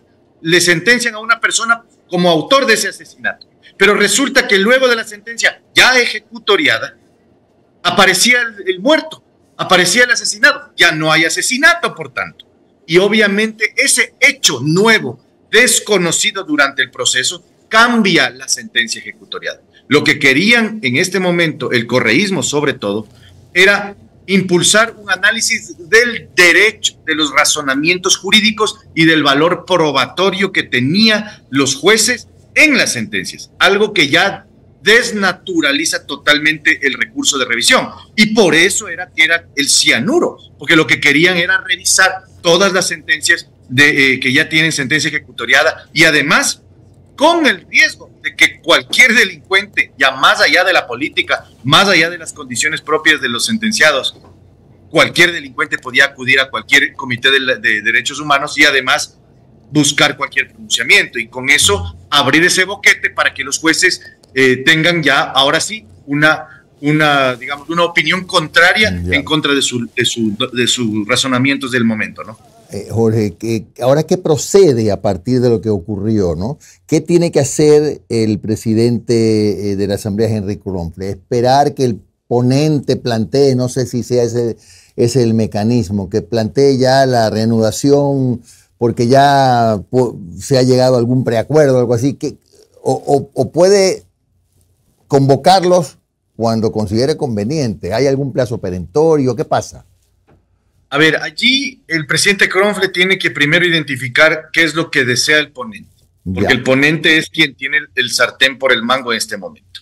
Es decir, él tiene que presentar una moción de aprobación, tendrá que, no sé si mantenerse en esa misma moción que presentó, y después de eso se abriría la posibilidad de presentar otras mociones en relación a la aprobación. Si es que todas las mociones de aprobación son negadas, pues obviamente se abre la posibilidad de la moción de archivo. Y si es que se abre la posición de archivo y no tiene los votos, también existe un problema porque tiene que regresar a la comisión por 8 días para resolver los problemas que pueda tener y tenga el apoyo necesario, sea para la aprobación o sea para la negativa. Yo estimo que el presidente Kronfle va a medir estos escenarios para identificar cuál es la mejor opción. Es decir, si se aprueba por bloques, qué bloques podrían ser, qué artículos podrían ser, y hablarlo también con el ponente para que forme parte de una posición, digamos, ya más o menos consolidada en la Asamblea. Si es que esa posición no tiene viabilidad, lo lógico es ir por las otras dos, es decir, mover el tema de los bloques hasta ver qué opción es la mejor y finalmente el archivo si es que ya no hubiera ninguna otra opción. Y de no darse ninguna, obviamente tendrías que ir ya a la comisión para resolver los problemas técnicos y ver si es que allí se resuelven ya a nivel de texto, a nivel de redacción, ya los elementos que se encuentran, digamos, en duda en la Asamblea y pues que no han sido parte del acuerdo, ¿no? ¿El archivo difiere para un año después de tratamiento del mismo tema? El archivo es una moción, sería una moción. Ya. Sería una moción en caso de que ya no se den las otras mociones. Porque aquí lo que hay que entender que cuando son estos proyectos de ley, para poder ordenar, para poder disponer ya el archivo, tendría que primero la aprobación ser negada. Claro. Y eso es lo que todavía no hay. Perfecto. Bueno, gracias al asambleísta Jorge Peñafiel de Construye por su comparecencia hoy en Un Café con JJ. Un buen día, muy amable, Jorge. Estimado Jimmy, un placer estar contigo. Un saludo a toda la audiencia y muchas gracias. Un buen día. Gracias. Son las 7:26. Entonces, con lo que hemos escuchado, no hay los votos. Y por el momento no hay humo blanco, de manera que no esperemos que para mañana, pasado, el lunes, se convoque una nueva sesión para aprobar las reformas al COIP, porque hay algunos nudos críticos allí, como este de la revisión de sentencias ejecutoriadas por parte de comités de derechos humanos, posiblemente el de levantar la reserva en investigaciones de la Fiscalía, etcétera, etcétera. Bueno, vámonos entonces a una información más antes del corte, porque nos llamó mucho la atención y con mucha pena, por supuesto, lo que ocurrió en Vinces ayer. En Vinces, en un recinto llamado El Delirio, 6 agricultores fueron asesinados y sus cuerpos encontrados en una quebrada. Apilados entre la maleza fueron encontrados los cuerpos de 6 hombres. Agricultores del recinto El Delirio, en Vinces, provincia de Los Ríos, se llevaron el susto de sus vidas y de inmediato dieron aviso a las autoridades. Los cuerpos estaban en una quebrada con varios impactos de proyectil. Según versiones de los familiares indican que ellos son agricultores. Ellos han salido 6 de la tarde en una camioneta blanca doble cabina y se les encuentra en este sector. Presumimos de que fueron lanzados a esta quebrada. Juntamente con los bomberos de Vinces fueron rescatados estos cuerpos. No hay ningún indicio balístico ahí, entonces presumimos que estas personas fueron asesinadas en otro lugar. Los muertos serían oriundos de Ventanas y Santo Domingo y todos reportan antecedentes penales por delitos como homicidio, porte de armas e intimidación. Por tanto, la policía investiga. Todos son amigos, familiares, el uno es el hijo, el otro es el amigo que han estado ayer, les han visto por última vez en una camioneta, han salido 6 de la tarde. Tampoco tenemos la camioneta, estamos investigando, esperemos tener más indicios y vamos a llegar hasta las últimas consecuencias con este hecho delictivo. Esta zona rural donde fueron localizados los cuerpos queda a 5 minutos de Estero Lagarto, donde el mes pasado las Fuerzas Armadas decomisaron 21 toneladas de droga encaletadas en una finca. Informó Martín Soto. Y más de 800 policías y 300 militares ejecutaron 70 allanamientos en el operativo Amanecer en el barrio Socio Vivienda, Nueva Prosperina. El operativo dejó como resultado 19 detenidos y un fusil de guerra decomisado, entre otras cosas. Y de esta forma, un fuerte contingente de policías y militares desplegó el operativo Amanecer. La mañana de este jueves 15 de febrero en el barrio Socio Vivienda, ubicado en el distrito más violento de Guayaquil, Nueva Prosperina. Recordemos que en Socio Vivienda las bandas criminales han sembrado el terror, despojando a los habitantes de sus casas e instalando ahí sus centros de operaciones. Es así que los uniformados ingresaron a 70 viviendas que han sido ocupadas por grupos criminales, en donde almacenan drogas, armas e incluso llevan allá a las personas que secuestran. Así explicó Roberto Santamaría, jefe de policía de Nueva Prosperina. Dicho operativo deja 18 detenidos por varias causas, como ocupación ilegal, tenencia de armas y de sustancias estupefacientes. Además, en los allanamientos se encontraron un arma de combate de guerra y un arma corta. ¿Dónde está el resto? El resto ya, los jefes ya salieron. Nos quedamos gatitos aquí. ¿Como gatitos? Para UN Noticias informó Stephanie Granja. Tremendo operativo, 1000 policías y militares en Socio Vivienda. Bueno, son las 7:30 de la mañana. Hay que ir al corte porque regresamos para conversar con el asambleísta Vicente Tayano del Distrito 2 por Guayas, coordinador de la bancada 6 y aliados, para hablar, entre otras tantas cosas, de las reformas al COIP, de lo que está pasando en el partido. Se han ido una asambleísta alterna y un asambleísta titular y algunos otros temas de actualidad. Ya volvemos.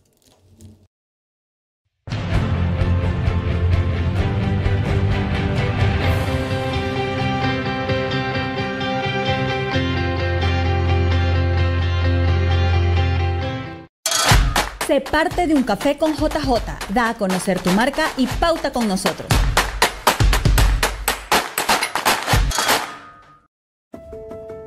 ¿Qué es Plan Neptuno? Neptuno es un plan que tiene como objetivo aumentar la producción de agua potable en Guayaquil para garantizar su entrega a más de 4 millones de habitantes previstos para el 2050. Está dividido en 3 fases. Fase 1. Comprendió la instalación de una nueva línea de derivación de caudales para llevar más agua desde la planta 10 metros cúbicos por segundo hacia la planta convencional. Toda esta infraestructura está automatizada y enlazada al sistema SCADA, la que es monitoreada en tiempo real tanto en Sala de Control de Guayaquil como en la planta La Toma. Fase 2. Para aumentar la producción de agua potable, es necesario captar más agua del río Daule a través de las estaciones de bombeo. Por eso se trabajó en la repotenciación de las estaciones de bombeo, mediante la renovación de equipos como motores, bombas y tableros eléctricos. Fase 3. Se construirá una nueva planta que está próxima a iniciar su diseño. renovamos lazos con la comunidad.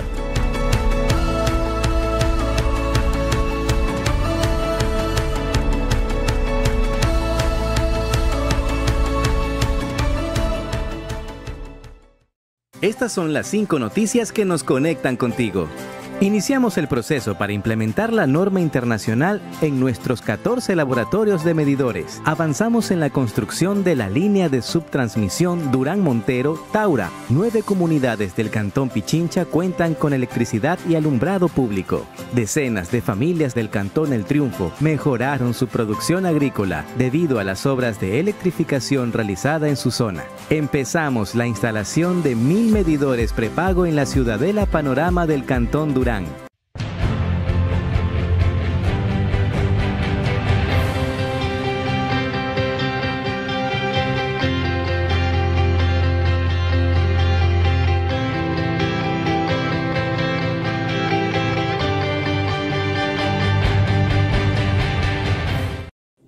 Son las 7 de la mañana con 33 minutos. Harina precocida Maíz Sabrosa, 100% natural, cero gluten, puro maíz. Maíz Sabrosa, el éxito de su cocina. Rápida, rendidora y económica. Esa es harina Maíz Sabrosa.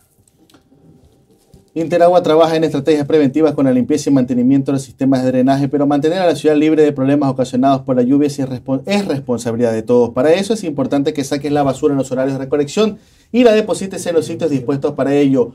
No botes basura a la calle. Si no tienes un tacho cerca, guárdalos hasta que tengas un sitio donde depositarlos. Así no solo ayudamos a evitar inundaciones, sino que también aportamos a mantener hermosa y limpia nuestra amada Guayaquil. Interagua, lo bueno fluye. 7 de la mañana, 34 minutos. Está listo el abogado Vicente Tayano, asambleísta del Distrito 2 Guayas, coordinador de la bancada de las 6 y aliados. Le damos la cordial bienvenida. ¿Qué tal? ¿Me escucha usted, Vicente? Buenos días. Y muy buenos días. Gracias por la invitación. Bueno, lo primero que le quería preguntar es qué pasó el día que los asambleístas de la Comisión de Justicia, creo que usted es miembro, votaron positivamente de manera unánime por el informe donde se incluye un artículo que hoy está siendo cuestionado y es el que tiene que ver con la revisión de sentencias ejecutoriadas por parte de comisiones de derechos humanos. ¿Ese artículo no estaba en el informe que ustedes recibieron? Sí, Jimmy, efectivamente yo soy integrante de la Comisión de Justicia, no participé en esa sesión en la que se puso en conocimiento la aprobación de ese informe y porque algunos detalles. Habíamos venido trabajando ya alrededor de 7 semanas y ese texto de ese artículo que está vinculado con el proceso, el recurso de revisión y una disposición general que está ligada a los mismos conceptos de esa propuesta, no fueron nunca tratados en ninguna reunión de trabajo de los asambleístas ni en el pleno del articulado cuando fuimos segmento por segmento. Y fue incluido en el último documento que se remitió y ese fue el que aprobó la comisión. Y de hecho el concepto que siempre se manejó es que en su integralidad la reforma penal tiene temas interesantes, que había que llevarla al pleno y que sí había capacidad de mejorarla, pero este tema en puntual fue el que el día de ayer no solo que captó la atención del debate, sino que complicó que una reforma bastante buena que tiene algunos temas interesantes no haya podido ser aprobada y la sesión fue suspendida. Ahora, si esto, vamos a ponerlo en blanco y negro, si esto fue agregado posiblemente a última hora y que no alcanzaron a revisarlo bien, bueno, pero ¿usted qué cuestionamientos le ve al tema de que comisiones de derechos humanos, ya no solo la Comisión Interamericana, sino de los comités, comisiones, qué sé yo, cuál es el nombre, puedan revisar ese tipo de sentencias, aunque sean viciadas de nulidad probablemente? Bueno, primero, partamos de algo. Nuestra Constitución establece la posibilidad, y lo hace mandatoriamente, de que cuando hay pronunciamientos de organismos de derechos humanos, sean estas recomendaciones, inclusive sanciones, hablando, por ejemplo, de la Corte Interamericana, que tiene un órgano jurisdiccional, el Estado ecuatoriano los acate. Pero eso es una situación. Y otra cosa totalmente distinta es que se pretenda romper el concepto de la institución de la revisión. ¿Y por qué? Porque es una institución jurídica excepcional, hablando en materia penal, que tiene un efecto no menos importante. que es poder cambiar, precisamente revisar los efectos de una sentencia ejecutoriada. Y vamos a la pregunta, por más que una recomendación, un informe o inclusive una sentencia de la Corte Interamericana establezca que hubo una violación, por ejemplo, a un derecho, no puede aquello alterar o cambiar el estado de una sentencia, porque en el Ecuador, de acuerdo a nuestra jerarquía normativa y a nuestra estructura procedimental, exclusivamente a través de un recurso de revisión se podría cambiar el estado de la sentencia. Por lo tanto, el escribir eso está absolutamente alejado primero de la realidad de nuestro sistema procesal y de lo que establece la Constitución. Y adicionalmente, para que el recurso de revisión proceda, tiene que darse en función de un nuevo hecho, un nuevo elemento probatorio. Y las decisiones de los organismos internacionales pueden declarar que algo pasó, estemos o no estemos de acuerdo, pero jamás van a poder introducir o van a poder pronunciarse sobre un hecho nuevo. Por lo tanto, la propuesta no cabe ni en el fondo ni en la forma, y por eso nosotros claramente nos opusimos el día de ayer en el debate. Claro, ahora, este proyecto en este momento está en una especie de limbo porque el presidente Kronfle suspendió la sesión. Si no hay el acuerdo, si no deciden votar por bloques o votar por artículos o eliminar los artículos que están siendo motivo de polémica, puede correr el riesgo de el archivo. ¿Qué pasa si se archiva el proyecto? Ok, sí, hay dos posibilidades en este momento. Como usted lo acaba de señalar, al debate estar suspendido, debe volverse a convocar. No hay un tiempo claro y definitivo para volverlo a convocar. Primer tema. Segundo tema, cuando se reactive el debate y si el ponente, porque esto lo manda la Ley Orgánica de la Función Legislativa, no acoge las mociones de observación que hemos hecho algunos legisladores, de hecho, acogió parcialmente la mía, en la que excluía otros 3 temas que definitivamente no podían pasar, porque se había propuesto, por ejemplo, que se aumente el catálogo de delitos que se declaran imprescriptibles. Eso no es posible hacerlo, Jimmy, porque la Constitución es absolutamente clara y para ello habría que reformar la Constitución. Segundo, se había propuesto levantar la reserva de la investigación. Tampoco se lo podía hacer porque era, primero, atropellar un tema investigativo y, por otro lado, vulnerar derechos de las partes involucradas y vulnerar la presunción de inocencia. Y tercero, también se había incluido este tema de acá. Ahora, si es que se convoca y el ponente, que es el presidente de la comisión, el legislador Cedeño de las filas de RC, no acoge o no acepta ninguna de las recomendaciones, va a mandar a votar su votación y eso no tiene los votos, porque por eso el día de ayer se suspendió la moción, porque está esta disposición sobre la cual nos acabamos de referir, que es una disposición general. El segundo escenario es que se pase a votar la segunda moción interpuesta, que es la moción que la bancada de Construya, a través del legislador Peñafiel, interpuso, y esa es una moción de archivo, y probablemente habrá que ver si es que hay los votos necesarios. Y habría una tercera moción, en teoría presentada por la bancada de ADN, en la que ya se contemplan algunos escenarios, y ahora esa se podría estar convirtiendo la salida para poder sacar lo malo de la ley, quedarnos con los elementos buenos a juicio de la mayoría de la Asamblea y poderla aprobar.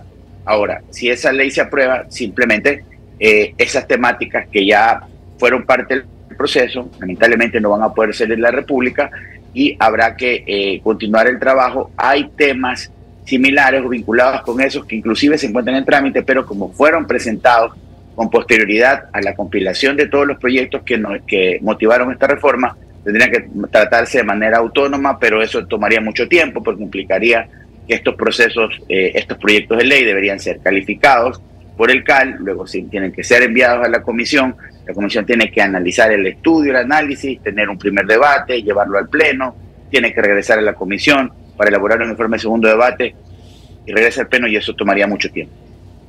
Abogado, Omar Jaén le saluda, buen día, gracias por su tiempo. Abogado, una ¿Qué tal, Omar? Buenos días. Una consulta, durante las primeras semanas de trabajo de esta nueva asamblea, hubo una serie de asambleístas, inclusive de su propia bancada, que presentaron propuestas de reformas al COIP. ¿Todas esas ya están aglutinadas aquí o estas son derivadas del periodo anterior y están todavía en cola algunos pedidos de reformas al COIP? Sí, Omar, buena pregunta. Este proyecto compiló 43 proyectos de reforma que estaban en primer y segundo debate y hay algunas reformas nuestras, reformas del asambleísta Caiturri, del asambleísta Tovera, incluso algunas mías. y otras simplemente no fueron recogidas en este proyecto a pesar de haber sido requerido así, y hay otras que se encuentran, por ejemplo, para análisis del CAL. Entonces, no está todo agotado. Sin duda alguna, lo óptimo es poder resolver estas diferencias que existen y poder encontrar un punto medio que nos permita sacar todo aquello que nosotros inclusive hemos propuesto que no debe ser parte de la ley, y poder avanzar y darle al país una respuesta, porque es competencia de la Asamblea Nacional practicar reformas legales y fundamentalmente en materia penal. Y recordemos brevemente, Omar, por qué estamos en esta discusión. Porque ante la grave crisis en materia de inseguridad, una reforma penal concreta, puntual, lo que permite es darle insumos a jueces y fiscales para que hagan su trabajo. ¿Y cuál era el objetivo?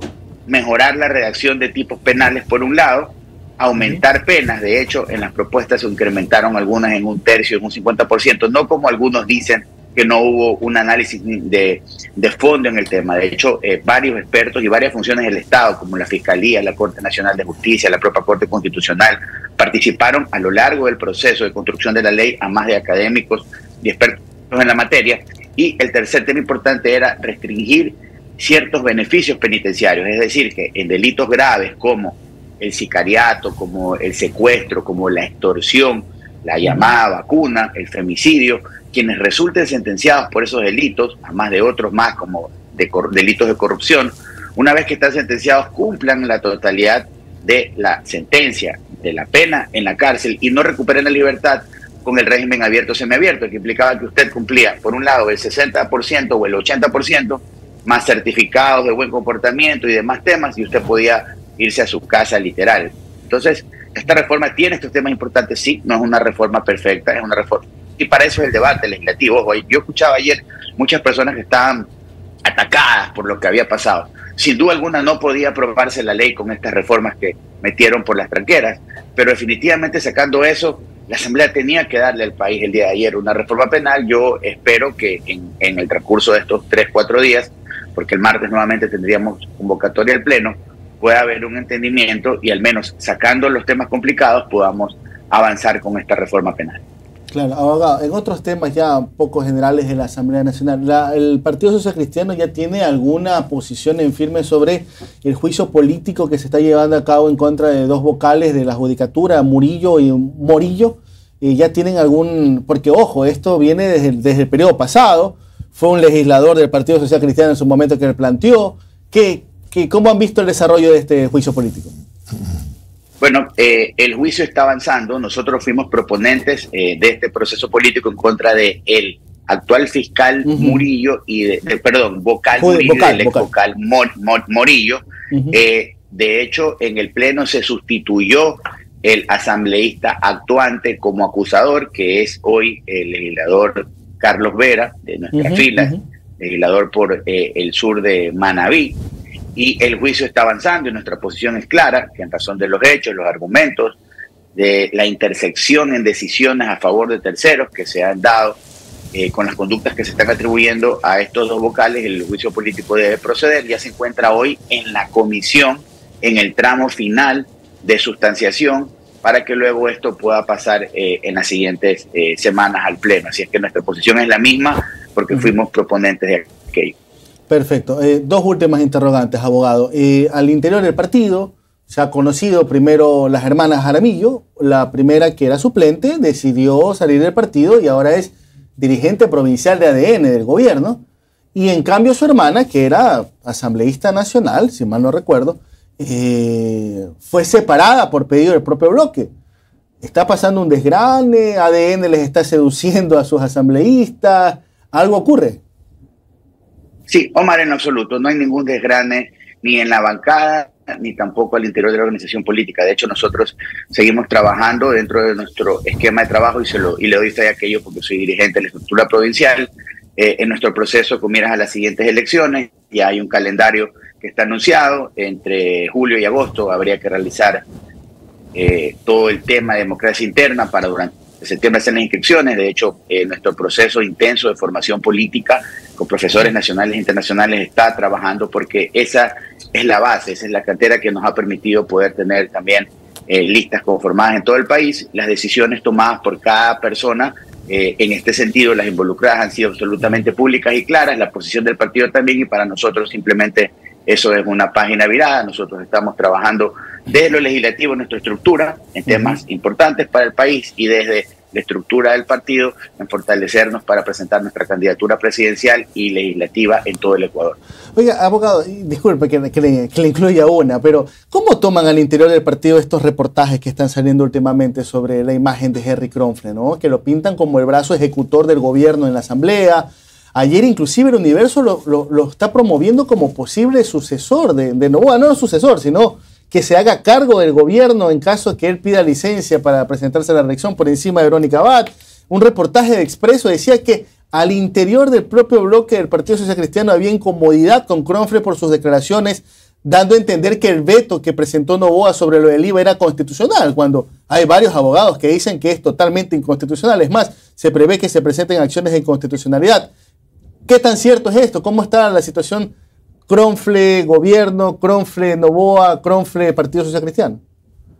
Bueno, a ver, Omar, siendo absolutamente claro y respetuoso además al mismo Kronfle a quien le compete responder este tipo de temas, yo le puedo dar mi opinión personal desde la relación con la bancada. Henry es no solo nuestro compañero de partido, es un legislador importante, siempre ha sido un aporte, sobre todo en los temas económicos, y desde su defensa del gremio empresarial ha sido un aporte valioso. Es un presidente de la Asamblea que creo ha tenido el mérito de saber procesar no solo los entendimientos, sino las diferencias. Y esto es muy difícil, Omar, porque poder encauzar 137 voluntades y posiciones políticas, ideológicas contrarias no es tan sencillo. Tenemos una muy buena producción legislativa y yo creo que Kronfle hay que medirlo por aquello.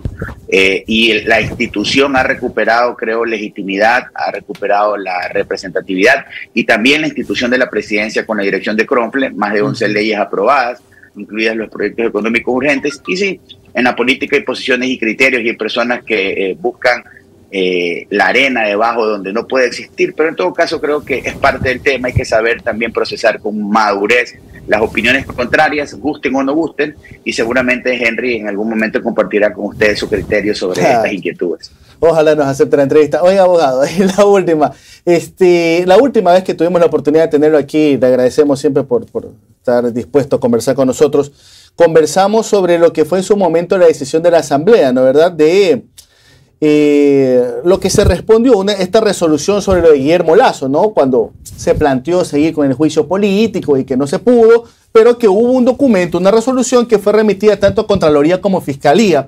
Y en las disposiciones que ustedes planteaban en esa resolución era que Fiscalía inicie de inmediato una respectiva investigación contra Guillermo Lasso.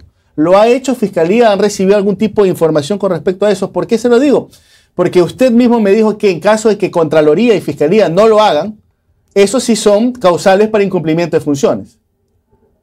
Bueno, y recuerdo la conversación, Omar. ¿Qué pasó con el tema de Guillermo Lasso? Y de hecho, cuando nuevamente el tema fue puesto en discusión, yo fui uno de los principales defensores de que el juicio político, tal cual como estaba planteado, no podía seguir, que no podíamos seguir agotando por la censura, claro. En un tema que tenía que ser página volteada. Otra cosa diferente era de que no haya una sanción desde lo político y moral sobre todo lo que había pasado, porque no hacerlo era una especie como de monumento, por decirlo en palabras sencillas, a la ineficiencia y a la inoperancia, a la indolencia de Lasso, y eso motivó a que el tema vaya a la Fiscalía. Entiendo que la investigación lleva su curso.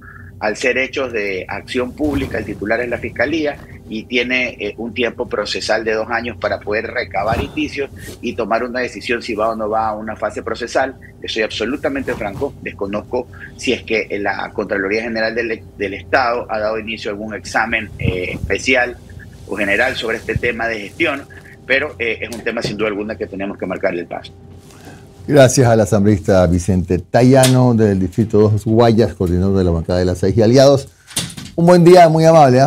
Gracias, Jimmy. Gracias, siempre, muy gentil. Gusto, saludos. Gracias.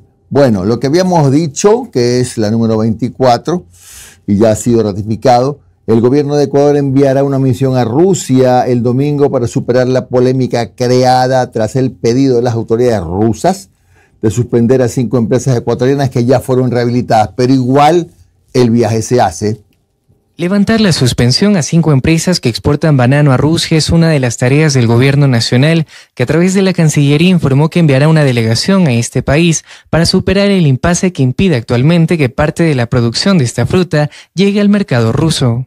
Por la vía diplomática se espera revertir la decisión de Rusia e incluso la canciller ha mantenido una reunión con el embajador para tratar el problema fitosanitario que habría sido detectado en las exportaciones ecuatorianas. Esta es la vía adecuada, señala Franklin Torres, presidente de la Federación Nacional de Bananeros, quien indica que las sanciones de las que son objeto apuntan más a un problema diplomático. Detrás de esto hay una situación más allá que el reclamo fitosanitario que está haciendo Rusia. Yo pienso que el impasse es el impasse diplomático, que es lo que nos está afectando. Rusia es el principal destino del banano ecuatoriano. De acuerdo a la Federación, cerca del 21% de la producción nacional tiene como destino ese país. Es por ello que piden al gobierno trabajar en el mejoramiento de las relaciones bilaterales. Nosotros le exportamos semanalmente al mercado ruso alrededor de 1.700.000 cajas. Esa cantidad de fruta, esa cantidad de cajas va a ser imposible ubicar en cualquier otro mercado. Nosotros dependemos del mercado ruso y que de alguna manera también el mercado ruso depende de la producción ecuatoriana para abastecerse de banano. Torres indica que es la primera ocasión en que el sector exportador de banano es sancionado con una suspensión. Algo similar no había ocurrido antes, aunque hubo una alerta por la presencia de la mosca jorobada en el 2019 por parte de Rusia. Tuvimos el reclamo, se le solucionó, se estableció las medidas fitosanitarias, las medidas de sanidad, los controles debidos y de alguna forma se superó esa situación. Lo importante es tomar las medidas correctivas dentro de las fincas, para lo cual obviamente hay el compromiso de todos los productores. El sector indica que si las sanciones por parte de Rusia continúan, el impacto va a ser significativo, pues el sector apenas se recupera de los estragos ocasionados por la pandemia y al momento existe una especulación sobre el precio de la fruta que no pudo ser exportada. Sobre la delegación ecuatoriana que visitará Rusia, la Cancillería informó que el viaje se realizará el día domingo y que la comisión estará integrada por funcionarios de Agrocalidad y de los Ministerios de Comercio Exterior y de Agricultura y Ganadería. Informó Edwin Benalcázar. Oiga, los trabajadores de servicios de seguridad y demás actividades de las instituciones del Estado han realizado un plantón para pedir que se cumpla con el pago de sus contratos, sus haberes atrasados, que están entre 4 y 6 meses. Son guardias de seguridad, personal de limpieza y mantenimiento de insumos médicos y demás empresas que brindan varios servicios a las entidades del Estado. Estos se apostaron en los exteriores del Ministerio de Finanzas en la plataforma gubernamental del norte de la urbe para exigir el pago de sus haberes pendientes. Nosotros hemos venido en esta lucha desde antes de diciembre. De ahí subió 3 meses, 4 meses, 5 meses. Esto es insostenible. El Ministerio de Finanzas, ¿qué nos dijo? Vamos a ser equitativos, va a ser por igualdad. Señalan que son alrededor de 500 empresas pequeñas y asociaciones de artesanos los que estarían en pagos por más de 4 y hasta 6 meses, situación que indican les tiene también adeudando salarios a sus trabajadores. Ya son 4 meses que estamos sin sueldo. Con contamos ya con 5 meses como agentes de seguridad. Estamos al pendiente, 24/7, señor. Entonces, no es justo que ahora vengamos y nadie nos dé la cara. No tengamos una respuesta positiva a nuestra demanda. Mencionan que muchos de ellos siguen brindando el servicio por el que fueron contratados para no incumplir y ser sancionados, pero que la situación cada vez se vuelve más insostenible. Nosotros, si no cubrimos el pago del SRI, nos ponen a un lado. Si no pagamos directamente a las entidades del Estado, a nosotros nos cobran. Apelan a una sensibilización de las autoridades, ya que la gran mayoría de los trabajadores son cabezas de hogar, madres solteras y personas de la tercera edad o en situación de vulnerabilidad. Somos madres solteras la mayoría, usted sabe que trabajamos porque no tenemos quien nos dé. Entonces, por eso estamos trabajando, necesitamos nuestro sueldo que nos cancele. 4 meses sin cobrar, pagamos arriendo, agua, luz, internet por los servicios de nuestros hijos. Necesitamos sensibilidad desde la parte de los funcionarios públicos, del Ministerio de Finanzas, para que ellos sean sensibles y al menos buscar una forma de pago. Indicaron que no exigen un pago total de sus deudas, pero sí se programen planes de pago para aliviar en algo sus economías deterioradas. ¡Para los proveedores! Informó Mauricio Sánchez. Qué problema para estas personas que ganan el mínimo, supongo. Un enfrentamiento entre militares y guerrilleros ocurrido en el sector de Alto Punino, en Orellana, dejó como saldo un muerto de nacionalidad colombiana, informó el jueves el Ejército del Ecuador. En base a información de inteligencia militar, las Fuerzas Armadas realizaron operaciones de reconocimiento, exploración y vigilancia en el sector de Alto Punino, Cantón Orellana. Sabían de la presencia de elementos armados de Colombia que estarían utilizando territorio ecuatoriano para descansar. En efecto, luego de las coordinaciones tácticas, ingresaron al lugar donde fueron recibidos a bala, generándose un enfrentamiento armado. Se localizó un campamento que presuntamente era utilizado por miembros de un grupo ilegal armado. En medio del fuego que duró varios minutos, cayó abatido uno de los presuntos guerrilleros. Los otros, aprovechando la espesa vegetación, lograron adentrarse en medio de la selva, dejando abandonado todo lo que tenían en el campamento. El fallecido, de nacionalidad colombiana de 30 años, sería integrante activo del grupo ilegal armado, mejor dicho, disidentes de las FARC. El campamento donde fue localizado el grupo, cuya cobertura puede ser entre 15 y hasta 20 personas. Tras asegurar el área, se registró el lugar donde encontraron armamento de guerra, entre ellos 3 fusiles de asalto, una subametralladora, 3 carabinas, 2 pistolas, 1.129 municiones calibre 5.56, 250 municiones 9 milímetros, 11 alimentadoras, 3 artefactos explosivos improvisados, uniformes militares completos, entre otros equipos de campaña. Se encontró 7 parches tricolor con siglas FARC-EP. Siguiendo la línea operativa, fueron detenidos 2 ciudadanos colombianos de 27 y 19 años de edad, quienes aparentemente formarían parte del grupo ilegal armado. Tenían en su poder armamento y munición y se movilizaban a bordo de una motocicleta. Todo el Alto Punino es una región de minería ilegal. Vemos que todo esto tiene o es un delito conexo con varios grupos que aparentemente están proporcionando seguridad. Informó Iván Casamen. Bueno, vamos a la pregunta que formulamos hoy día en tiempo real, que ustedes respondieron de esta manera en YouTube. ¿Cuál debería ser la posición de los partidos políticos respecto a la consulta popular? Oponerse el 64%, apoyarle el 15%, manejarse con bajo perfil el 13%, no saber el 6%, 1.500 votos en YouTube. La misma pregunta en Facebook alcanzó los siguientes resultados: 58% oponerse, un 15% no lo sabe, 14% con bajo perfil y un 14% apoyado. Total 645 personas, gran total 2.145 que participaron en el sondeo. Les agradecemos por su sintonía, volveremos, pasen un fin de semana lo más tranquilo posible y volveremos el lunes a las 6 de la mañana como todos los días. Y ya vamos camino a los 5 años. Que tengan un buen fin de semana.